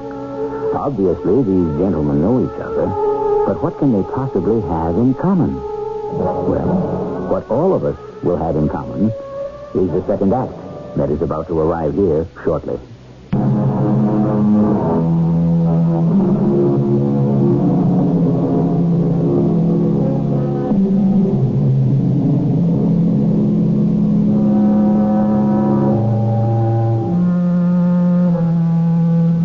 Always one word that can move mountains, tame tornadoes, reverse the course of the mightiest river. And what is that word? Well, it depends. It's whatever a particular situation requires. If you know the right word at the right time, you can have the world eating out of your hand. As a case in point, Herbie Lister knew the right word. So here he is, dining at the posh, ultra-exclusive Café Tremblay, and he didn't even have a reservation. Happy? How'd you do it? It's the good old confidence, baby. The good old confidence. What did you say to that stuck-up-head waiter? Honey, now that we're here, what would you like to eat? I can't read the menu. Everything's in French. Oh, I'll have my boy take care of everything. You boy? Yeah, what's this? Garçon. Happy? Everybody's looking at you. Yeah, you're in the big leagues, baby. Oui, monsieur. What's good to eat in this joint? Paul, Etienne, Pierre, attendez. Shall you place yourself in my hands, monsieur? Oh, yeah.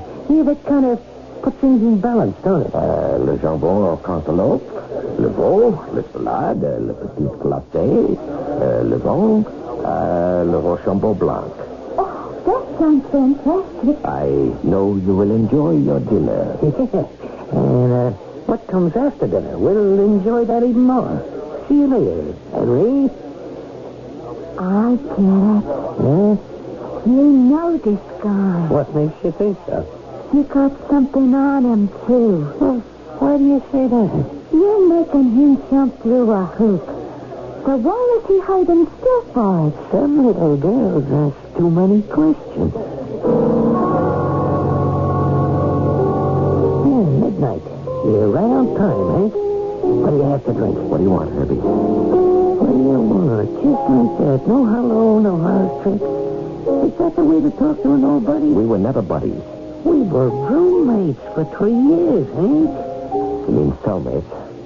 You're doing good now. Yes, I can see. All right, Herbie, what do you want? That dame used to come up to see every Sunday. What was her name, Helen? We're married now. Oh, that's nice. What do you want, Herbie? What are you knocking down in that grease joint? Now, look, I don't have all night. Okay. Average guy slips your friend? Now, you got him trained, so it's a sober. But what's it add up to in the end of the year, huh? 20, 25? Okay, 30 grand. Now, listen, Herbie, I don't... 40 grand. But you gotta pay taxes, Nick.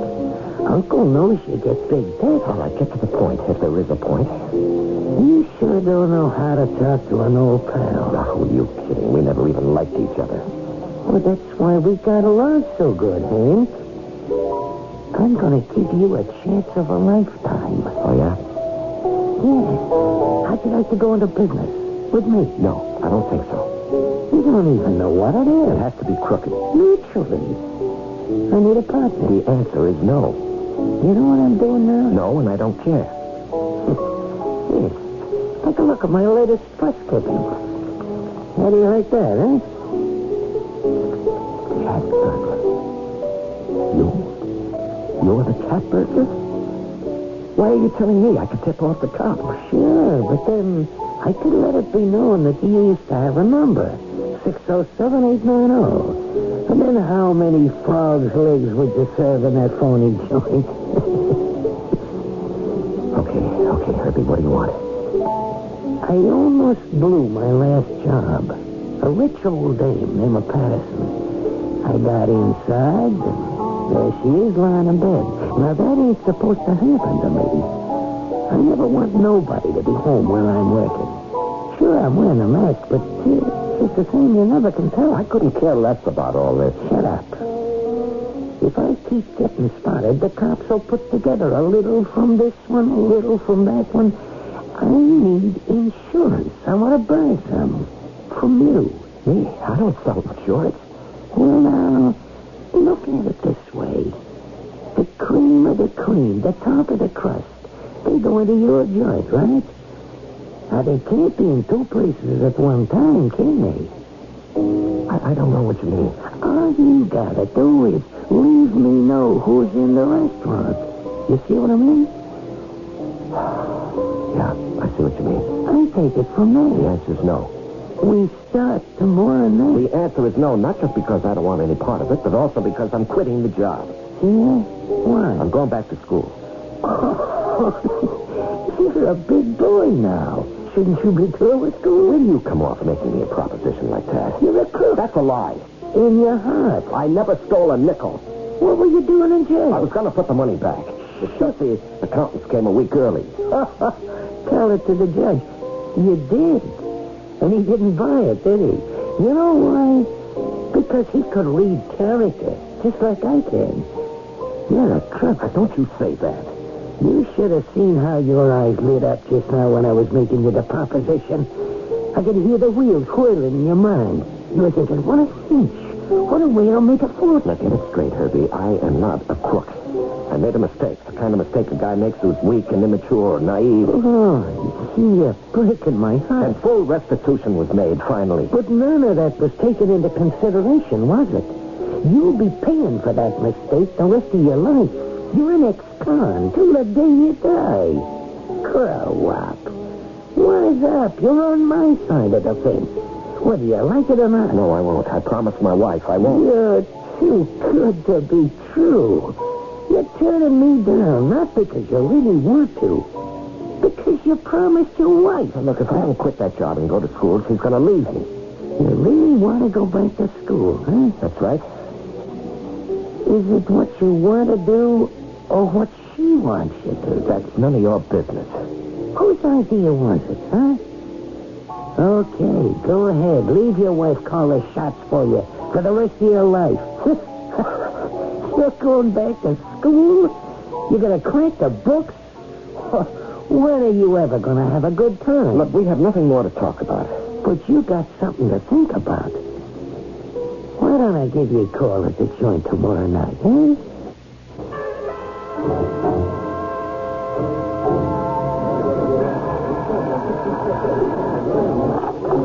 Want a cup? Cafe Tremblay, Henri speaking. So that's it. Well, you thought about it? Yeah, I guess you did. So tell me, who's in the joint that would be of interest to me tonight? Mrs. Terry Youngblood. Yeah? How long do you figure she'll be there? 2 hours. Okay, partner. We're in business. Lieutenant Severio. Yes, Inspector. I'm working on the report right now. Mrs. Youngblood's apartment. No, we don't have the full list yet, but it's a big haul. Same M.O. We don't have a single lead. I think I'll have another cup of coffee, Helen. Would you like to have another cup of coffee? Okay, all right. Don't throw at me, aren't you? What are you trying to do, break me down with the silent treatment? Two can play at that game, you know. I don't have to talk to you either. I told you I don't want to go back to school. I'm too old. I don't have the patience to sit through those endless hours in the library and in the lab. Now, where's the guarantee I'll even get a job when I get out? Do you understand? I'm doing what I want to do. The latest news on the hour. It's 8 o'clock of this beautiful spring morning, but it was not a beautiful spring evening last night for Mrs. Althea Warburton. She came home from dining out to find her apartment ransacked. Valuable jewels were taken. The police theorize it's the work of the very daring and extremely busy cat burglar. Who he is and how he does it is anyone's guess. Why'd you turn it off? Don't you want to hear the news? I've already heard the news. The cat burglar strikes again. Oh, yeah. He is kind of busy, huh? Very interesting. Why? What's very interesting? Well, this Mrs. Warburton. It said she was dining out. Did I hear that correctly? Yeah, I guess so. I wonder. Had she been dining at the Café Tremblay last night? I'm sure you'd remember. Yes, matter of fact, she was. Strange. Last 3 burglaries. All the victims had been dining at the Café Tremblay. That's so. It's quite a coincidence, don't you think? Now that you mention it, yes. On the other hand, it doesn't have to be a coincidence. What are you saying, Helen? What do you think I'm saying? It's a lovely little scheme. All those wealthy folk dine at the Café Tremblay. Suppose somebody who's working there can tip off the cat burglar. Do you follow me? Well, The cat burglar now knows that the apartment of an extremely wealthy person will be empty. Oh. Makes sense, doesn't it? A peculiar, perverted kind of sense. But it seems to be working. How many people are employed at the cafe at night? About 25. Well, one of them is the cat burglar's accomplice. Now, Helen. It's you, isn't it? Me? Well, how could you even think of things? Henry, tell me the truth.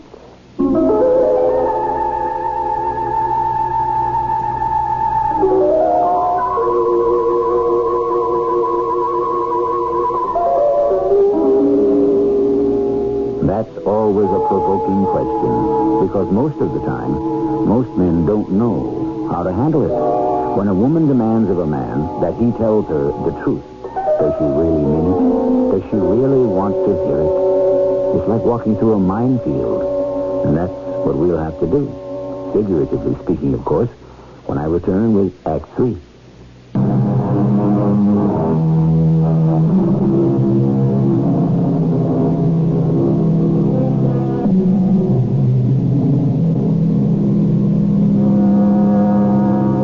I speak truth not so much as I would, said the French philosopher, but as much as I dare. From which we must conclude that speaking the truth can be a hazardous business. How often is a man and a woman, too, placed in a position where the truth may be dangerous? A lie can be fatal, and silence is impossible. The truth, Henry. Tell me the truth. How could you accuse me? I remember that nasty little cellmate you had. I never want to talk about him. What was his name? Oh, yes. Herbie Lister. Helen, what is all this? He was in there for burglary, wasn't he? Herbie Lister and I couldn't stand each other. We hated each You other. refused to answer my question. I did answer it. How? By evasion? I said, are you the cat burglar's accomplice? How can you ask me such a question? All right. I'll answer it for myself. Herbie Lister was a very clever burglar. Oh, no, he wasn't so clever. He was caught. Oh, everyone gets caught now and then or eventually. But he's out of jail. And like you, he's moved to another part of the country. You don't even know this for a fact. One of his victims, a Mrs. Patterson, described the cat burglar as small, thin, slight. Wasn't that Herbie? Tell him there are millions of men in this country who are small, thin, slight. It could even be a woman. Herbie somehow encounters you again. And an old prison relationship is renewed. I told you we were never friends. I didn't say you were. I keep telling you we hated each other. Well, that's a relationship. Helen, How much money are you getting for your end of this? You know you're being ridiculous. How much? I don't have to listen to any more of this quiz. How much?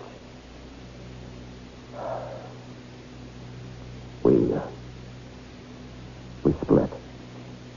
60-40. You must have piled up quite an amount. None of it has been fenced yet. None of it has been fenced yet. Listen to this conversation. This casual discussion of burglars and receivers of stolen goods. Helen, you have to understand. No, I don't. I'm leaving you, Henry. Oh, no, Helen. I'll go stay with my mother for a while. Please, listen to me. I'll get a job I'll get a divorce. You can't leave me. I see it now. You always counted on me. You always felt you could do as you pleased because no matter how I felt about it, I wouldn't walk out on you. I'm weak, Helen. I'm no good. No, that line doesn't go anymore. My answer's supposed to be, no, darling, you can be strong. There's good in you. You love me, Helen. You can't deny that. Well, that's true. But I have to learn to go on without you. Now, what did I do in the first place? I used some company money. I could have paid it back, but they didn't let me. They wanted to make an example out of me. So now I'm a marked man for the rest of my life. Excuse me. I want to get my suitcase. Society did more than punish me. They used me as an object lesson. Well, society owes me something for that. Well, I won't want anything from you, Henry. You can keep the apartment and everything else. Helen, look, if I hadn't played ball with Herbie, he'd have tipped them off about my record. Old man Tremblay would have thrown me out of my ear. Now, you've got to listen to me. I've listened to you for 12 years. And now when I add it up, I see it just doesn't make any sense. Now, Helen, please, we can't break up. Just tell me what I can do. That's what's been wrong. I'm the one who tells you. Well, you tell me. You tell me what you can do. Well, I'll quit. Yes? I'll quit the job. I'll go to school. And what else? What else do I have to do? You know what you have to do, Henry. Oh, no, I can't. I can't do that. I'm not a stool pigeon. I'm not a rat. Putting a criminal back behind bars makes you a rat, does it? Helen, you don't understand. There's a certain code. A code is for decent, law-abiding citizens. What does it have to do with criminals? All right, look, I'll fight my way back. I mean it. It can be long and hard. But let me do one thing at a time. Yes? First, I won't touch a penny of that money. And second, I'll quit the cafe. And third, I'll go back to school. And fourth, it's just as important, Henry. Darling, I spent 3 years in jail. There were things that became a part of me, ideas, attitudes. Please, Helen, give me a chance. I'll work up to it. I just can't do everything at once. Help me, darling. This time I'm going to make it. I know I will.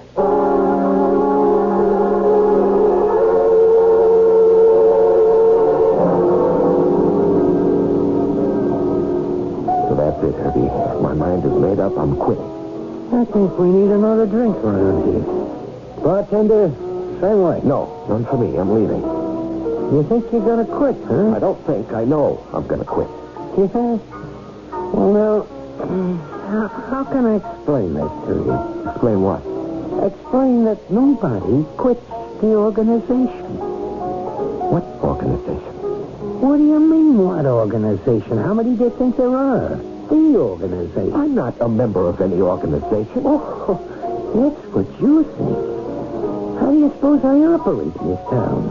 You think I just come into a place and start to steal without so much as a buy your leave? This territory belongs to somebody. You have to ask for permission and pay for it. None of this is any concern of mine. Oh, it is. The organization likes the way I operate. And you're a part of that way. This is a free country, and I have a right to do whatever... You're talking like a chump. If you quit working at the cafe, I'm telling you right now, The organization isn't going to like it. Oh, yeah? Well, what are they going to do to me? Maybe nothing. So? But they might do something to somebody else.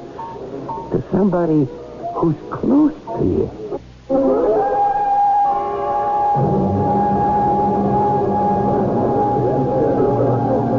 Good evening, Henri. Madame Patterson, your table awaits. Henri, I would like to ask you something. The last time I was in here, it must have been 3 weeks ago. Yes, and I am desolated that you have neglected us for such a long time. It is too cool of you, madame. I remember it was a week after that robbery. Yes, so unfortunate. I noticed a man came in that night. He had a young lady with him. Well, I wouldn't exactly call her a lady, pretty, but in a rather common way. Do you know who he is? I am afraid not, madame. I do. I think he's the cat burglar. You are positive? I saw him, you know. He was wearing a mask, but this one had that same thin, nervous appearance. Madame, that might describe a million men. That night, he looked at me in my bedroom and he said, "Shh." And it was the way he brought his finger to his lips, that quick motion. I know it anywhere. Really, madame, but so many people come in here, you know. Oh, I was afraid of that. Besides, why would a person of that nature come to a place like this?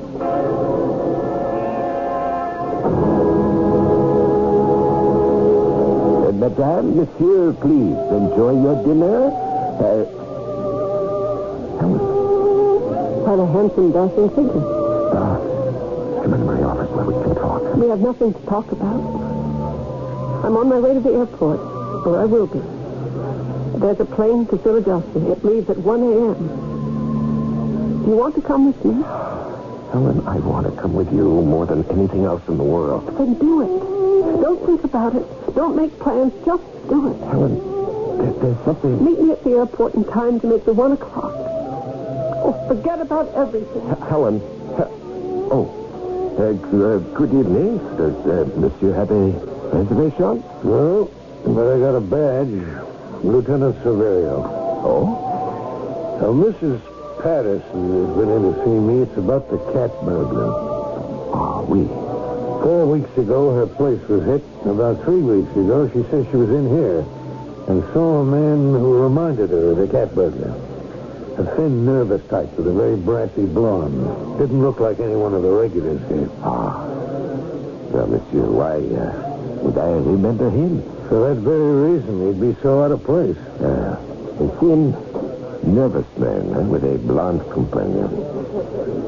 No, Lieutenant, I do not recall this person.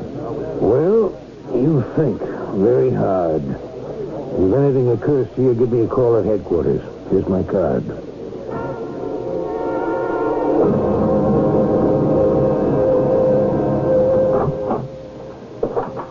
Well, look who's here. So, kid, what's in your mind? Let's go, Herbie. What? Where? Downtown. What's downtown? The police station. What's doing at the police station? We're going to give ourselves up. Well, I hadn't planned on that. It's all over, Herbie. I thought about it. I've had enough. Yeah? I've been a fool all my life. Oh, I'll buy that. And it's time I changed. What's this about the leopard? He can't change his spot. I don't have spots, Herbie. I have a mind. And it's been all twisted and confused. But I'm all straightened out now. I know what I want out of life, and I'm not afraid to work. I'm not afraid of anything or anybody, and I don't have to play the big shot. I don't have to have a lot of money, so we're going to go downtown, and we're going to end it. You'll go to jail, too. All right. It's another couple of years, but at least I'll have something to look forward to when I get out. What makes you think I'll go downtown with you? This? Oh. You went out and got yourself a little pea shooter, huh? Yes, and it can do what it has to. The organization isn't going like this. Is there really an organization, Herbie, or was that a little propaganda on your part? Maybe it was a little bit of both. I gotta hand it to you, Hank. So, let's move. Sure. Just open the door. We'll go to my car. You drive. Go ahead, open the door. Yeah, okay. You just lay there for a minute, kid. You'll be okay. As soon as you get your breath. You got a lot to learn. Never take your eye off a guy's head. Now, I've got the gun. See what happens? I think I'll stash some of the loot over at your house and tip off the cop. Guess who the cat burglar is, huh? You. Me? Why not? The last 3 robberies happened when people were eating dinner at the cafe. The cops will find you got a record. It has to be you. Oh, now, there's a description of the cat burglar. He's slender, nervous. So couldn't that be you two, huh? The cops will eat this with a spoon. What a spot you had to operate from. I'll tell them about you. You have a record as a burglar. I can prove you were in town. You won't be able to. You know why? You're gonna be dead. You won't get away with it. Who says I won't get away with it? I say you won't get away with it. What? If you want to shoot it out, there's a cop at the window and a couple of more behind me. So it's entirely up to you, Herbie. Why should I want to shoot? Here, take it. Fred, you bring Herbie downtown in your car. I'll escort Henry here. So long, chump. You were always lucky. Yeah, lucky. Could have been worse. What's going to happen to me, Lieutenant? Well, a lot of extenuating circumstances. Won't be too bad. Besides, you were going to bring him in. I don't understand. Why didn't you just call up on the phone? I don't know. I guess they figured it would make me look like a squealer. Yeah. Well, I hope you're free of all that kind of nonsense now. Oh, yes, Lieutenant. Well, Monsieur Henri, we have to get moving. Tell me, how did you happen to be here, Lieutenant? When I spoke to you about a possible suspect, you said you didn't know who the guy was. Well, how could you not know who he was? He had to make a reservation to get into the joint, didn't he? So you were lying. And worth keeping track of. I see. Could you do me a favor, Lieutenant? Huh? On the way, could we, stop at the airport for a minute? I have to say something to somebody. Yeah, we could. And, Monsieur Henri, if you will step this way, I have a reservation for you.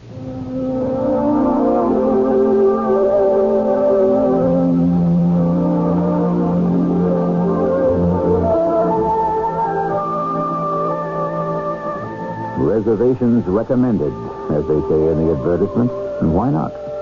When you stop to think about it, what is life itself if not a series of reservations? Every plan we make is a reservation for the future. And like most reservations, ours can be canceled without notice. We, however, can safely make a reservation to meet here again in just a few minutes.